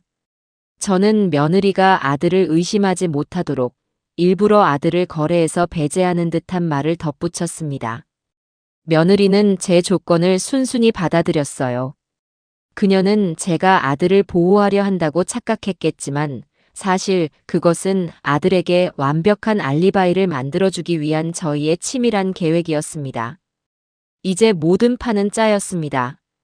남은 것은 저 악독한 여우를 사냥할 마지막 무대를 준비하는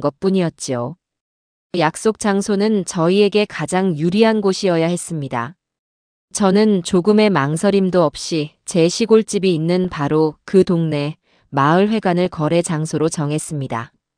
저는 영희와 함께 밤차를 타고 몰래 시골 마을로 향했습니다. 그리고 가장 먼저 찾아간 곳은 바로 옆집 김씨 언니의 집이었어요.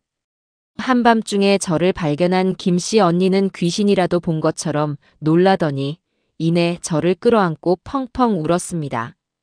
저는 그녀에게 그동안의 모든 일을 털어놓고 저희의 마지막 계획에 동참해 줄 것을 부탁했습니다. 제 이야기를 들은 김씨 언니는 분노로 부들부들 떨며 당장이라도 며느리에게 달려갈 것처럼 흥분했어요. 그런 천하의 몹쓸 년이 있나? 내가 가만두지 않을 거야. 언니, 진정해. 흥분하면 일을 그르쳐. 나는 언니의 도움이 꼭 필요해. 그리고 언니뿐만 아니라 마을 사람들의 도움이 모두 필요해. 저는 김씨 언니와 함께 밤늦게 마을 이장님 댁을 찾아갔습니다. 이장님 역시 제가 갑자기 사라진 것을 몹시 걱정하고 있던 터라 저를 보자마자 반색을 하셨지요. 저는 이장님과 김씨 언니 그리고 마을의 신망 높은 어르신 몇 분을 모시고 제가 겪은 모든 일과 며느리의 악행을 숨김없이 밝혔습니다. 제 이야기를 들은 어르신들은 모두 자신의 일처럼 분개하며 두 팔을 걷어붙이고 저를 돕겠다고 약속하셨습니다. 저희의 계획은 이러했습니다. 거래 당일 마을 사람들은 아침부터 마을 대청소 및 경로잔치 준비를 명분으로 모두 마을회관 주변으로 모이는 것입니다. 그리고 며느리와 그녀가 데려올 정체 모를 남자가 나타났을 때 자연스럽게 그들의 퇴로를 막고 모든 상황의 증인이 되어주는 것이었지요. 무대 장치도 완벽하게 준비했습니다. 영희는 자신의 돈을 들여 눈에 잘 띄지 않는 초소형 카메라와 고성능 녹음 장비를 여러 대 구입했습니다. 저희는 밤을 틈타 마을회관 내외부 곳곳에 그 장비들을 꼼꼼하게 설치했어요. 창문 틈, 낡은 시계 뒤, 천장 환풍구까지. 그 어떤 각도에서도 며느리의 악행을 놓치지 않도록 만반의 준비를 했습니다. 모든 준비가 끝나자 저는 며느리에게 마지막 통보를 했습니다. 약속 날짜와 시간을 알려주고 다시 한번 경고했지요. 만약 약속을 어긴다면 모든 것을 잃게 될 것이다. 이제 주사위는 던져졌습니다. 배우들은 각자의 위치에 섰고 무대는 완벽하게 꾸며졌으며 관객들은 조용히 숨죽인 채 악인의 등장을 기다리고 있었습니다. 제 인생을 건 마지막 연극의 막이 오르기만을 남겨두고 있었지요. 결전의 날이 밝았습니다. 그날따라 하늘은 유난히 맑고 푸르렀지만 마을을 감싸고 있는 공기는 서늘한 긴장감으로 팽팽하게 당겨져 있었습니다. 이른 아침부터 마을 사람들은 약속대로 하나둘씩 마을회관 앞으로 모여들었습니다. 남자들은 낫과 예초기를 들고 여자들은 고무장갑을 끼고 호미를 든 채 정말로 마을 대청소라도 하는 것처럼 태연하게 행동했지요. 하지만 그들의 눈빛은 모두 마을 입구로 향하는 좁은 길목을 향해 예리하게 빛나고 있었습니다. 저와 영희, 그리고 김씨 언니는 마을회관 안에서 조용히 때를 기다렸습니다. 제 손에는 남편의 유품인 낡은 낚시 가방이 들려 있었어요. 이 가방이 오늘 모든 것을 끝낼 비장의 무기가 될 것이었습니다. 제 심장은 금방이라도 터질 것처럼 요동쳤지만 저는 애써 평정심을 유지하려 노력했습니다. 두려움에 떨기에는 너무나도 먼 길을 돌아왔기 때문입니다. 약속한 시간이 가까워지자 마을 입구에서 망을 보던 청년에게서 연락이 왔습니다. 목표 차량 진입 확인. 그 한마디에 마을회관 주변의 모든 움직임이 순간 멎는 듯 했습니다. 잠시 후 제 눈에도 익숙한 흰색 승용차 한 대가 먼지를 일으키며 마을회관 앞마당으로 들어서는 것이 보였습니다. 운전석에서는 며느리 주연이가 내렸고 조수석에서는 그날 저를 쫓았던 검은 옷의 사내가 내렸습니다. 그들의 손에는 커다란 스포츠 가방이 하나 들려 있었어요. 아마도 그 안에는 가짜 돈다발이 들어있을 테지요. 며느리는 주위를 한번 쓱 둘러보더니 청소하는 척하는 마을 사람들을 보고는 인상을 살짝 찌푸렸습니다. 하지만 이내 별일 아니라는 듯 거만한 표정으로 사내와 함께 마을회관 안으로 성큼성큼 걸어 들어왔습니다. 어머니, 약속대로 왔어요. 돈 가방도 가져왔고요. 마을회관 안으로 들어선 며느리는 저와 영희, 김씨 언니, 이렇게 3명의 늙은 여자만 앉아 있는 것을 보고는 안심한 듯 비릿한 미소를 지었습니다. 그녀는 마치 승리자처럼 당당한 태도로 저희 앞에 섰습니다. 그런데 옆에 계신 분들은 누구시죠? 거래는 조용히 하는 게 좋을 텐데요. 내 오랜 친구들이시다.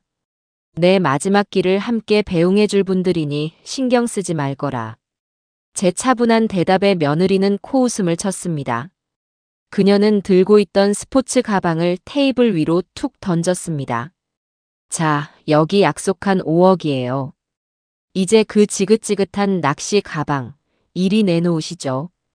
저는 말없이 낚시 가방을 테이블 중앙으로 밀었습니다. 며느리의 눈이 탐욕으로 번뜩이는 것을 똑똑히 보았습니다. 그녀는 낚시 가방을 와락 움켜쥐려 했지만 제가 손으로 가방을 꾹 누르며 그녀를 막았습니다.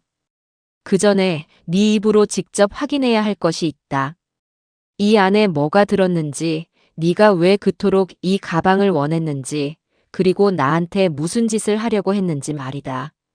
뭐라고요? 지금 저랑 장난하세요? 늙어서 노망이 나셨나? 며느리가 버럭 소리를 지르는 순간이었습니다. 회관 뒤편에서 숨어있던 아들 지철이가 모습을 드러냈습니다. 아들의 등장에 며느리는 소스라치게 놀라며 뒷걸음질 쳤습니다. 당신이 왜 여기에 있어? 분명히 내가 집에 있으라고 했는데. 미안하다, 주연아. 나는 더 이상 네 꼭두각시로 살 수 없다. 나는 우리 어머니의 아들이니까. 지철이는 떨리는 목소리로 말하며 며느리와 사내의 앞을 가로막았습니다.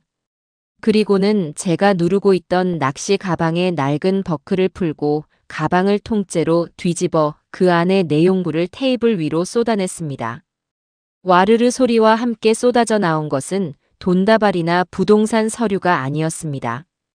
그 안에는 낡은 수첩 여러 권과 작은 녹음기, 그리고 USB 몇 개가 들어 있었습니다. 며느리의 얼굴이 하얗게 질리기 시작했습니다. 이게 다 뭐야? 네가 한 짓의 증거들이다. 제가 나지막이 말했습니다. 제 남편은 살아생전 며느리의 이상한 낌새를 눈치채고 그녀의 뒷조사를 몰래 해왔던 것입니다.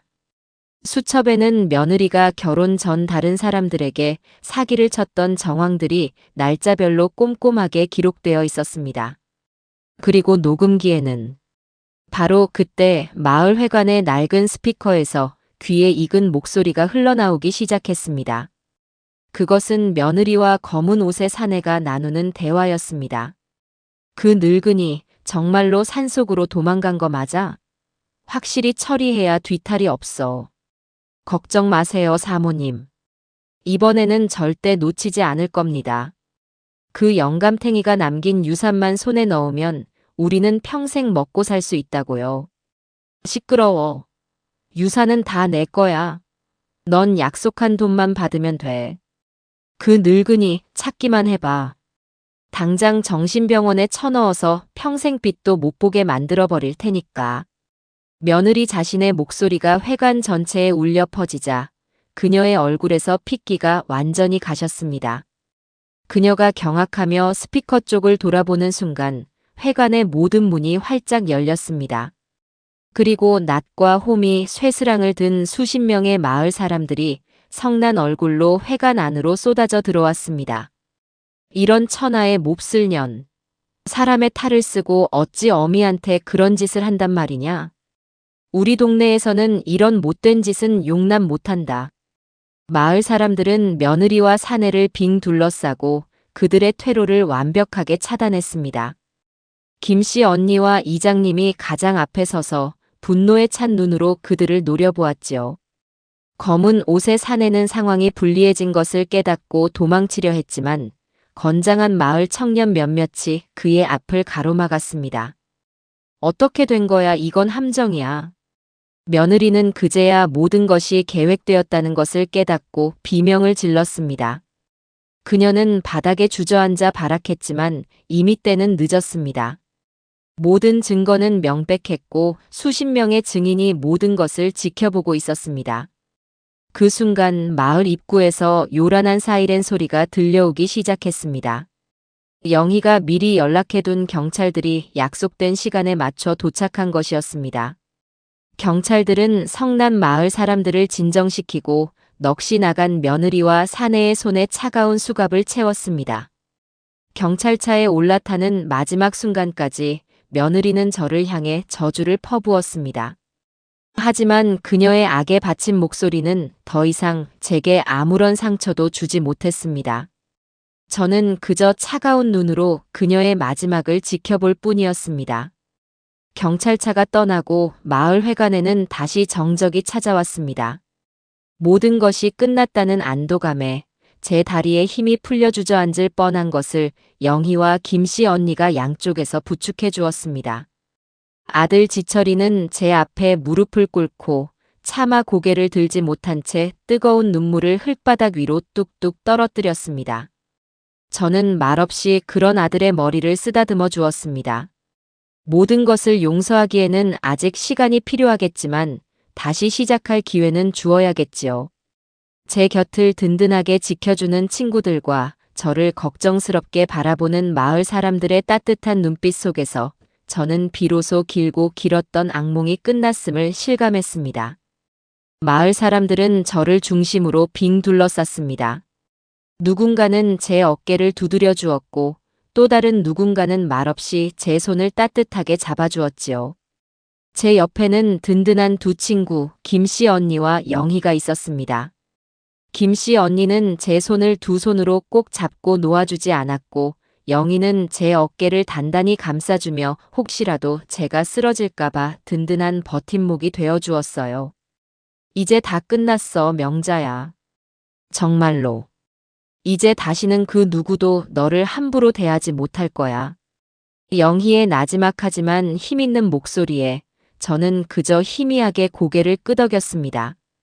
저만치 떨어진 곳에서는 아들 지철이가 여전히 시멘트 바닥에 무릎을 꿇고 있었습니다. 차마 고개를 들지 못하고 땅바닥만 내려다보는 아들의 어깨가 가늘게 떨리는 것을 보았지만 저는 선뜻 아들을 일으켜 세울 수가 없었어요. 이것은 벌이 아니었습니다. 아들은 자신이 저지른 어리석고 비겁했던 잘못의 무게를 지금 이 순간 온몸으로 감당해야만 했습니다. 그것이 아들이 다시 태어나기 위해 반드시 거쳐야 할 첫 번째 관문이었지요. 그날 오후 저는 영희와 함께 경찰서로 향했습니다. 낡고 차가운 공기가 감도는 조사실에서 저는 담당 형사와 마주 앉아 그동안 있었던 모든 일을 처음부터 끝까지 아주 상세하고 담담하게 진술했어요. 형사는 제 이야기를 듣는 내내 믿을 수 없다는 듯 놀라움과 안타까움이 뒤섞인 표정을 지었습니다. 특히 제 남편이 남긴 낚시 가방 속의 치밀한 증거들을 하나하나 확인하고는 혀를 내둘렀지요. 어르신, 정말 고생 많으셨습니다. 이건 단순한 사건이 아니었군요. 돌아가신 아버님께서 하늘에서 다 지켜보고 도와주신 모양입니다. 이 정도 증거와 수십 명에 달하는 증인들이 있다면 그 사람들은 절대로 법망을 빠져나가지 못할 겁니다. 저희가 반드시 엄벌에 처하도록 하겠습니다. 조사를 마치고 경찰서를 나서는 길에 저는 복도 끝에 있는 다른 조사실에서 풀이 죽은 모습으로 걸어 나오는 아들과 마주쳤습니다. 아들의 얼굴은 하얗게 질려 있었고 두 눈은 퉁퉁 부어 있었지요. 아들은 저를 보자마자 다가와 무어라 말을 하려 했지만 저는 그저 고개를 가로저었습니다. 지금은 아무 말도 하지 말거라. 네 죄가 무엇인지, 네가 나한테 그리고 돌아가신 네 아버지한테 어떤 상처를 줬는지 네 스스로 깊이 생각하고 또 생각할 시간을 가져. 그리고 내가 너를 부를 때까지는 절대 내 앞에 나타나지 말 거라. 제 단호하고 차가운 말에 아들은 결국 아무 말도 하지 못하고 그 자리에 주저앉아 소리 없이 눈물만 흘렸습니다. 저는 그런 아들을 애써 외면하고 영희의 부축을 받으며 경찰서를 빠져나왔어요. 물론 제 가슴도 칼로 저미는 듯 아팠습니다. 하지만 어미가 호랑이처럼 강해야 길 잃은 자식도 정신을 차리고 바로 설 수 있다는 생각에 마음을 독하게 먹었습니다. 저희가 시골집으로 돌아왔을 때 집 앞은 이미 저희를 기다리는 동네 사람들로 인산인해를 이루고 있었습니다. 모두들 마치 자기 집안의 경사라도 난 것처럼 기뻐하며 저를 맞아주었지요. 김씨 언니는 커다란 가마솥에 토종닭 백숙을 한가득 끓여놓고 저희를 기다리고 있었습니다. 그날 저녁 저희 집 마당에서는 조촐하지만 세상에서 가장 따뜻한 잔치가 열렸습니다. 모두들 저를 위로하고 제 용기와 지혜를 칭찬해 주었어요. 저는 그들의 따뜻하고 진심 어린 마음 속에서 제가 혼자가 아니라는 사실을 다시 한번 가슴 깊이 깨달으며 뜨거운 눈물을 삼켰습니다. 며칠 뒤 예상했던 대로 며느리의 친정 식구들이 저를 찾아왔습니다. 번쩍이는 검은색 외제차를 타고 나타난 며느리의 부모는 처음에는 아주 거만하고 위압적인 태도로 저를 대했어요. 잘 차려입은 며느리의 아비 되는 사람은 저를 보자마자 다짜고짜 언성을 높였습니다. 사부인, 대체 일을 어떻게 처리하시기에 동네 망신, 나라 망신을 다 시킵니까? 신문이랑 텔레비전에도 나왔더군요. 우리 주현이가 뭘 그렇게 죽을 죄를 지었다고 애를 전과자로 만들어요? 네. 저는 그런 글을 마루에 앉아 조용히 올려다보며 차갑게 입을 열었습니다. 옆에는 영희와 김씨 언니가 저를 지키듯 나란히 앉아 있었지요. 죽을 죄를 지었는지 아닌지는 제가 판단할 문제가 아닙니다. 곧 나라의 법이 판단해 주겠지요. 그런데 한 가지 여쭙시다. 사돈어른께서는 따님이 저지른 일을 제대로 알고나 오신 겁니까? 알다마다요. 지철이가 회사에서 큰 사고를 쳐서 우리 주연이가 그거 막아주느라 얼마나 고생했는지 아십니까? 사부인 재산이라도 빨리 처분해서 그 손해를 메꾸려고 한 것뿐인데 그걸 가지고 이렇게까지 일을 크게 벌이셔야 했냐 이 말입니다. 그의 뻔뻔한 태도에 옆에 있던 김씨 언니가 참지 못하고 소리쳤습니다. 이보쇼 양반. 지금 말이라고 하는 거요? 당신 딸이 사람을 시켜서 우리 명자 언니를 트렁크에 실어다가 어디다 내다 버리려고 했는데 그게 그냥 돈 문제라고? 김씨 언니의 일갈에 며느리 아비의 얼굴이 순간 굳어졌습니다. 아마도 사태의 심각성을 그저 시어머니와 며느리 사이의 다툼 정도로만 생각하고 있었던 모양이지요. 옆에 있던 곱게 차려입은 며느리의 어미가 다급하게 나섰습니다. 사부인, 오죽했으면 그랬겠어요. 다 지압이 잘 되라고 한 일인데 너무 노여워 마시고 부디 선처를 좀. 저희가 돈은 얼마든지 드리겠습니다. 합의금 말입니다. 그 말에 저는 자리에서 일어났습니다. 그리고 그들을 똑바로 마주 보았습니다. 돈이라 하셨습니까? 좋습니다. 그럼 어디 한번 계산해 봅시다.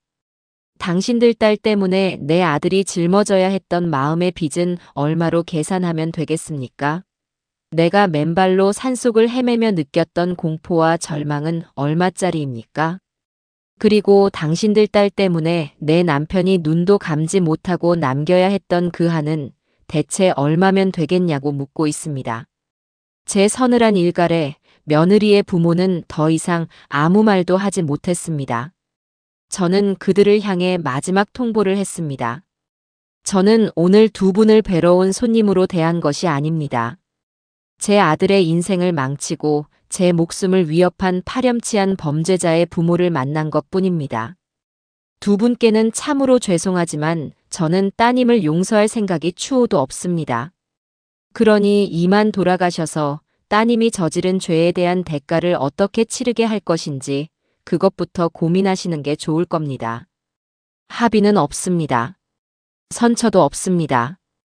저는 제 며느리였던 서주현이라는 여자가 법이 허락하는 가장 엄중한 심판을 받기를 원할 뿐입니다. 그러니 다시는 찾아오지 마십시오. 제 단호한 태도에 며느리의 부모는 더 이상 버티지 못했습니다. 그들은 잠시 서로의 얼굴만 멀뚱히 쳐다보더니 이내 기가 완전히 죽은 표정으로 꽁무니를 빼며 돌아갔습니다. 그들이 떠난 뒤 영희가 제게 다가와 제 손을 잡았습니다. 잘했어, 내 친구 명자. 아주 속이 다 시원하다. 그날 이후 저는 곧바로 모든 법적인 절차에 착수했습니다. 영희가 수소문에서 찾아준 아주 유능하고 냉철하기로 소문난 변호사를 선임했어요. 변호사는 제 이야기를 모두 듣고 남편이 남긴 방대한 증거들을 검토한 뒤 이것은 질 수가 없는 싸움이라며 승리를 확신했습니다. 저는 변호사를 통해 아들 지철이의 이혼 소송을 즉시 진행시켰습니다. 며느리인 서주현이 명백한 유책 배우자였기 때문에 이혼 소송은 일사천리로 진행될 것이라고 했어요. 물론 위자료는 단 한 푼도 줄 수 없다는 조건이었습니다. 그리고 동시에 저는 서주현 개인을 상대로 제가 상상할 수 있는 가장 큰 금액의 정신적 피해 보상 소송을 걸었습니다. 변호사는 며느리의 범죄 행위가 워낙 질이 나쁘고 계획적이었기 때문에 승소할 확률이 아주 높다고 말해주었지요. 돈이 목적이 아니었습니다. 저는 그녀가 자신의 탐욕과 이기심으로 인해 얼마나 많은 것을 잃게 되는지 평생에 걸쳐 뼈저리게 느끼게 해주고 싶었을 뿐입니다. 모든 법적인 절차를 변호사에게 위임하고 난 뒤 저는 아들 지철이를 시골집으로 불렀습니다. 며칠 사이에 아들의 얼굴은 더욱 헬쑥해져 있었고 눈빛에는 깊이를 알 수 없는 후회와 고통이 서려 있었습니다. 아들은 제 앞에 서서 아무 말도 하지 못하고 그저 고개만 푹 숙이고 있었어요. 변호사를 통해 네 이혼 소송은 시작했다. 네 마누라였던 그 여자는 머지않아 법의 심판을 받게 될 게다. 그리고 너에게도 할 말이 있다. 이것이 어미로서 내가 너에게 내리는 마지막 심판이다. 저는 안방으로 들어가 미리 준비해둔 서류 한 장을 가지고 나왔습니다. 그것은 바로 상속 포기 각서였습니다. 여기에 네 손으로 직접 도장을 찍거라. 제 말에 아들은 마침내 고개를 들어 저를 바라보았습니다. 그의 눈동자가 지진이라도 난 것처럼 심하게 흔들렸어요. 어머니, 제가 잘못했습니다. 하지만 이것만은 나는 너에게 단 한 푼의 유산도 물려줄 생각이 없다. 적어도 지금은 말이다. 내가 가진 모든 것은 내 마지막을 지켜준 고마운 사람들과 나처럼 힘없고 억울한 노인들을 위해 쓰일 것이다. 너는 네 두 발로, 네 두 손으로 아무것도 없는 맨바닥에서 다시 일어서거라. 그것이 네가 지은 죄를 씻을 수 있는 유일한 길이다. 네가 정말로 내 아들이라면 이 어미의 뜻을 이해할 수 있겠지. 저는 아들을 시험하고 있었습니다. 만약 아들이 이 순간 조금이라도 망설이거나 돈에 대한 미련을 보인다면 저는 아들과의 연을 끊을 생각까지 하고 있었어요. 하지만 아들은 잠시 저를 바라보더니 이내 말없이 서류를 받아들었습니다. 그리고는 떨리는 손으로 자신의 인감 도장을 꺼내 상속 포기 각서 위에 한 치의 망설임도 없이 꾹 눌렀습니다. 어머니, 죄송합니다. 그리고 감사합니다. 어머니, 아들로 다시 태어날 수 있는 기회를 주셔서 정말 감사합니다. 아들은 도장을 찍은 서류를 제게 공손히 건네며 뜨거운 눈물을 흘렸습니다. 저는 그제야 아들의 눈에서 진심을 읽을 수 있었습니다. 제 아들이 길고 어두웠던 탐욕의 터널을 지나 비로소 제자리를 찾아가기 시작했다는 것을요. 저는 말없이 아들의 어깨를 두드려 주었습니다. 이제 정말로 모든 것이 제자리를 찾아가고 있었습니다. 고통스럽지만 반드시 거쳐야만 하는 길 위에서 말입니다. 시간은 모든 상처를 아물게 하지는 못하지만 적어도 그 상처 위에 단단한 새살이 돋아나도록 도와주는 것 같았습니다. 전 며느리와의 그 끔찍했던 사건이 있은 후 계절이 두어 번 바뀌는 시간이 흘렀어요. 그동안 제 삶에는 많은 변화가 있었습니다. 가장 큰 변화는 역시 법의 심판이 내려졌다는 것이었지요. 재판은 세간의 큰 관심 속에서 진행되었습니다. 남편이 남긴 치밀하고 방대한 증거들과 수십 명에 달하는 마을 사람들의 일관되고 확고한 증언, 그리고 전 며느리 자신이 녹음기에 남긴 생생한 목소리 앞에서 그녀는 더 이상 어떠한 교활한 변명도 늘어놓을 수 없었습니다. 그녀가 고용한 유능한 변호사는 어떻게든 형량을 줄여보려 애썼지만 판사는 그녀의 범행이 단순한 우발적 실수가 아닌 오랜 기간에 걸쳐 치밀하게 계획된 반인륜적이고 폐륜적인 범죄라는 점을 분명히 했습니다. 결국 전 며느리 서주연은 법정 최고형에 가까운 아주 무거운 실형을 선고받고 교도소에 수감되었습니다. 그녀를 도왔던 검은 옷의 사내 역시 공범으로 인정되어 응당한 죗값을 치르게 되었지요. 재판이 끝났다는 소식을 변호사에게 전해 들었을 때 제 마음은 이상하리만치 평온했습니다. 통쾌함이나 기쁨보다는 그저 모든 것이 있어야 할 제자리로 돌아왔다는 안도감이 더 컸어요. 저는 더 이상 그 여자에게 제 감정의 아주 작은 부분이라도 내어주고 싶지 않았습니다. 이혼 소송 역시 제 뜻대로 완벽하게 마무리되었습니다. 전 며느리는 빈손으로 제 아들의 인생에서 완벽하게 지워졌고 제가 제기했던 손해배상 소송에서도 승소하여 그녀의 친정에서 받아냈던 돈을 포함한 그녀 명의의 남은 재산마저 모두 받아낼 수 있었습니다. 그 돈으로 제가 가장 먼저 한 일은 저를 위해 기꺼이 위험을 감수해 주었던 고마운 사람들에게 은혜를 갚는 것이었습니다. 제게 두 번째 인생을 선물해 준 것이나 다름없는 옆집 김씨 언니에게는 그녀가 평생 소원이라던 작은 과일 가게를 읍내에서 가장 보기 좋은 자리에 얻어번듯하게 차려주었어요.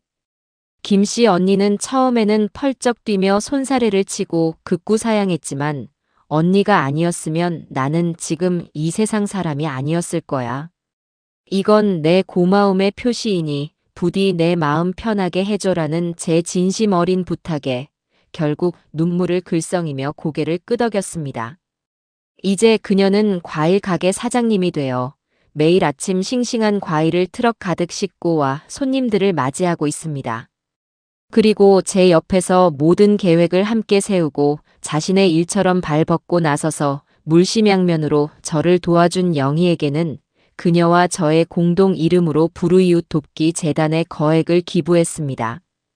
영희는 너야말로 정말 멋지고 위대한 내 친구라며 제 손을 굳게 잡아주었지요. 저를 위해 한마음 한뜻으로 뭉쳐주었던 마을 사람들에게는 낡고 비좁아 비가 새던 마을 회관을 허물고 그 자리에 최신식 시설을 갖춘 번듯한 새 건물을 지어 기증했습니다. 마을 어르신들은 이제 비가 새지 않는 따뜻하고 쾌적한 곳에서 함께 모여 화투도 치고 노래 교실도 열고 텔레비전도 볼 수 있게 되었다며 어린아이처럼 기뻐하셨어요. 제 삶의 모든 굳은 일들을 정리하고 난 뒤 저는 비로소 제 아들 지철이에게 온전히 눈을 돌렸습니다. 상속 포기 각서에 도장을 찍은 그날 이후 아들은 서울에서의 생활을 모두 정리하고 시골집에 작은 사랑채로 들어와 살기 시작했습니다. 아들은 제게 어떠한 경제적 도움도 바라지 않았어요. 대신 그는 마을의 가장 힘들고 굳은 일을 도맡아 하기 시작했습니다. 아직 동이 트지 않은 새벽에 일어나 동네 어르신들의 논밭일을 돕고 비가 오는 날이면 지붕이 새는 독거노인들의 집을 찾아가 밤새워 지붕을 수리해 주었지요. 처음에는 아들을 경계하고 삐딱한 시선으로 바라보던 마을 사람들도 단 한 번의 불평도 없이 묵묵히 땀 흘리며 속죄하는 아들의 진심 어린 모습에 조금씩 마음을 열기 시작했습니다. 어느 늦은 저녁 온몸이 흙투성이가 된 채 집으로 돌아온 아들이 제 앞에 조심스럽게 앉았습니다. 어머니, 제가 앞으로 어떻게 살면 좋겠습니까? 무엇을 해야 어머니와 돌아가신 아버지께 조금이라도 죄를 갚으며 살 수 있겠습니까?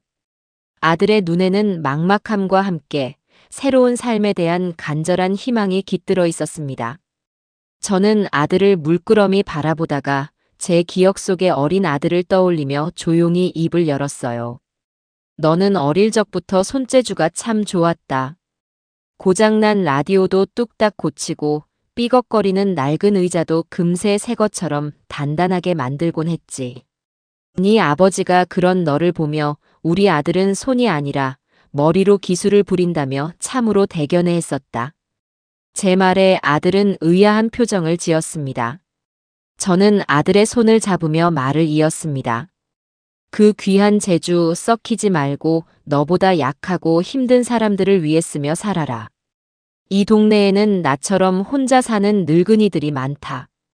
그 사람들에게는 낡은 형광등 하나 가는 것도 꽉 막힌 하수구를 뚫는 것도 하늘이 무너지는 것 같은 아주 큰일이다. 네가 그 사람들의 아들이 되어주고 손자가 되어주어라. 그들의 불편한 손과 발이 되어주어라. 돈은 많이 벌지 못하겠지만 적어도 밥은 굶지 않을 게다. 그리고 무엇보다 매일 사람들에게 고맙다는 말을 들으며 네가 얼마나 가치 있는 사람인지를 깨닫게 될 게다. 제 진심 어린 제안에 아들은 한참 동안 말이 없었습니다. 그리고는 이내 뜨거운 눈물을 뚝뚝 흘리며 제 앞에 큰 절을 올렸습니다. 어머니 감사합니다. 정말 감사합니다. 제가 그런 사람이 될 수 있도록 허락해 주셔서 정말 감사합니다. 그날 이후 아들은 동네의 만능 해결사가 되었습니다. 낡은 트럭 한 대를 중고로 구해 온갖 공구들을 싣고 다니며 동네의 크고 작은 문제들을 해결해 주었지요. 처음에는 무료로 일을 해주었지만 어르신들이 그러면 안 된다며 쌈짓돈을 쥐어주기 시작했고 그것이 인근 마을까지 입소문을 타면서 이제는 제법 자리를 잡게 되었습니다. 땀 흘려번 돈으로 처음 사온 빨간 내복을 제게 수줍게 내미는 아들의 모습을 보며 저는 비로소 제 아들이 길고 어두웠던 터널을 지나 진정으로 다시 태어났다는 것을 느낄 수 있었습니다. 어느 조용하고 평화로운 주말 오후, 저는 혼자 안방 벽장에서 남편의 낡은 낚시 가방을 꺼냈습니다. 가방을 열자 남편의 손때가 묻은 낡은 수첩과 작은 녹음기가 세월의 흔적을 고스란히 간직한 채 모습을 드러냈어요. 저는 수첩을 펼쳐 남편이 남긴 마지막 기록들을 한자 한자 눈으로 그리고 마음으로 천천히 읽어내려갔습니다. 거기에는 며느리의 이중적인 모습에 대한 날카로운 의심과 홀로 남겨질 저에 대한 애틋한 걱정, 그리고 어리석은 길로 빠져드는 아들에 대한 안타까움이 절절하게 담겨 있었습니다. 부디 내 아내가 이 기록을 발견하기를, 그리하여 모든 위험에서 벗어날 수 있기를, 그리고 부디 내 어리석은 아들이 탐욕의 늪에서 빠져나와 올바른 제 길을 찾을 수 있기를. 남편의 마지막 문장을 읽으며 저는 결국 참았던 눈물을 터뜨리고 말았습니다. 남편은 죽어서까지도 저와 아들을 지켜주었던 것입니다. 저는 낚시 가방을 가슴에 꼭 끌어안고 한참 동안 남편의 이름을 불렀습니다. 고맙다고, 그리고 당신을 오해해서 미안했다고. 비로소 남편을 진정으로 떠나보내는 순간이었습니다. 이제 저는 남편의 마지막 유산을 그가 진정으로 원했던 대로 더 의미 있고 가치 있는 곳에 써야 할 때가 왔다는 것을 깨달았습니다. 그로부터 다시 1년이라는 풍요로운 시간이 흘렀습니다. 제 삶은 이제 완벽한 평온과 단단한 안정을 되찾았어요. 시골집의 아침은 여전히 청아한 새소리와 함께 시작되었지만 더 이상 그 고요함 속에서 외로움이나 쓸쓸함을 느끼지는 않았습니다. 오히려 하루를 새롭게 시작하는 그 시간이 더없이 감사하고 소중하게 느껴졌지요. 제게는 이제 새로운 목표와 분주한 할 일이 생겼기 때문입니다. 저는 남편이 남긴 유산과 전 며느리에게서 받아낸 상당한 액수의 위자료, 그리고 제 남은 재산을 모두 모아 작은 공익재단을 하나 만들었습니다. 재단의 이름은 영희와 머리를 맞대고 고민한 끝에 따뜻한 동행재단이라고 지었어요. 이름 그대로 저처럼 자식이나 세상으로부터 상처받고 외롭게 소외된 노인들의 마지막 길에 따뜻한 동행이 되어주는 곳이었습니다. 법률적인 문제로 어려움을 겪는 분들께는 유능한 변호사들을 연결해 무료로 상담을 해드리고 경제적으로 힘든 분들께는 작은 생활비나마 지원해 드렸지요. 처음에는 저와 영희, 그리고 김씨 언니, 이렇게 셋이서 시작한 아주 작은 재단이었지만 저희의 이야기가 신문과 방송을 통해 알려지면서 많은 분들이 따뜻한 후원의 손길을 보내주었고, 이제는 제법 규모를 갖춘 든든한 울타리가 되었습니다. 아들 지철이는 이제 동네에서 없어서는 안 될 아주 중요한 사람이 되었습니다. 그의 낡은 트럭은 아침부터 저녁까지 마을 곳곳을 바쁘게 누볐고 그의 손길이 닿는 곳마다 어르신들의 환한 웃음꽃이 피어났지요. 아들은 더 이상 과거의 어두운 그림자 속에서 괴로워하지 않았습니다. 대신 매일 정직한 땀을 흘려 일하고 진심으로 사람들과 어울리며 자신의 삶을 스스로 당당하게 개척해 나갔습니다. 주말이면 아들은 읍내에 있는 김씨 언니의 과일 가게에 들러 무거운 과일 상자를 나르는 것을 돕기도 하고 영희가 운영하는 재단 사무실에 와서 굳은 일을 도맡아 하기도 했어요. 그런 아들을 보며 저는 비로소 깨달았습니다. 진정한 용서는 말로 하는 것이 아니라 이처럼 변화된 삶으로 묵묵히 보여주는 것이라는 것을요. 어느 눈부시게 화창한 가을날 오후, 저는 마당의 툇마루에 앉아 김씨 언니 영희와 함께 갓 쪄낸 샛노란 고구마를 먹으며 도란도란 담소를 나누고 있었습니다. 아들은 마당 한쪽에서 삐걱거리는 대문을 손보고 있었지요. 그때 낯익은 우체부 아저씨가 오토바이를 타고 들어와 제게 편지 한 통을 건네주고 갔습니다. 발신인의 주소는 제가 애써 잊고 지냈던 곳, 전 며느리가 수감되어 있는 교도소였습니다. 영희와 김씨 언니는 편지 봉투에 찍힌 주소를 보자마자 인상을 찌푸렸습니다. 저런 몹쓸 것이 염치도 없이 아직도 너한테 연락을 다 하네.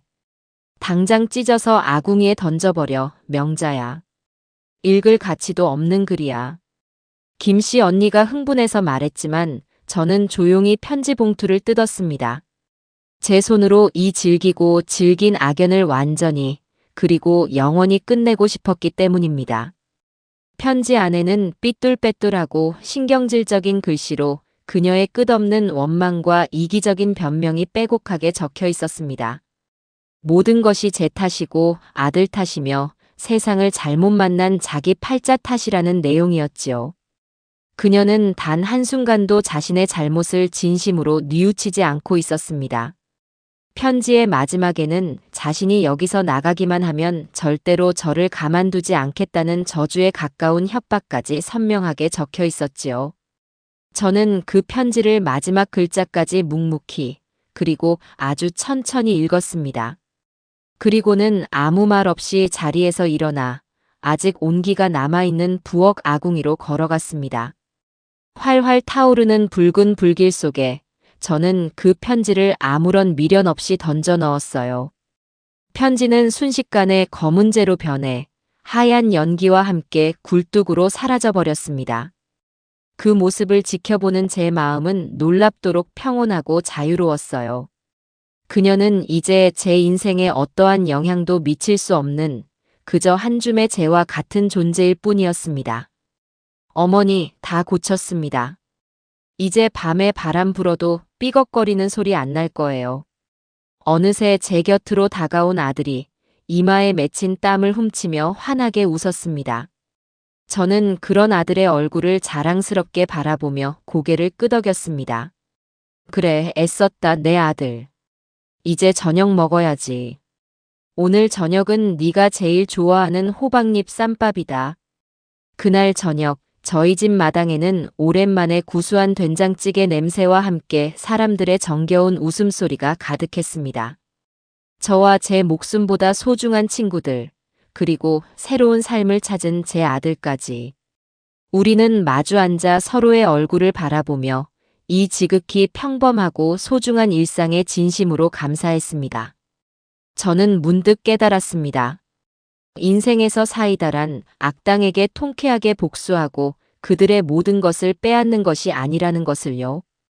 진정한 사이다는 어떤 시련과 고난이 닥쳐와도 결코 무너지거나 좌절하지 않고 내 삶의 주인이 되어 내 곁에 소중한 사람들과 함께 행복을 굳건히 지켜나가는 것임을 말입니다. 남편이 남겨준 이 아늑한 집에서 가족보다 더 따뜻한 이웃들과 그리고 자랑스럽게 다시 일어선 아들과 함께 저는 비로소 제 인생의 완벽한 평화를 되찾았습니다. 이것이야말로 그 어떤 것과도 바꿀 수 없는 제 인생 최고의 가장 시원하고 달콤한 진짜 사이다가 아닐까요? 저는 밤하늘에 총총히 박힌 별들을 보며 먼저 떠난 남편을 향해 나지막이 속삭였습니다. 여보, 이제 정말로 걱정하지 마요. 우리 아주 잘 지내고 있어. 하고 말입니다.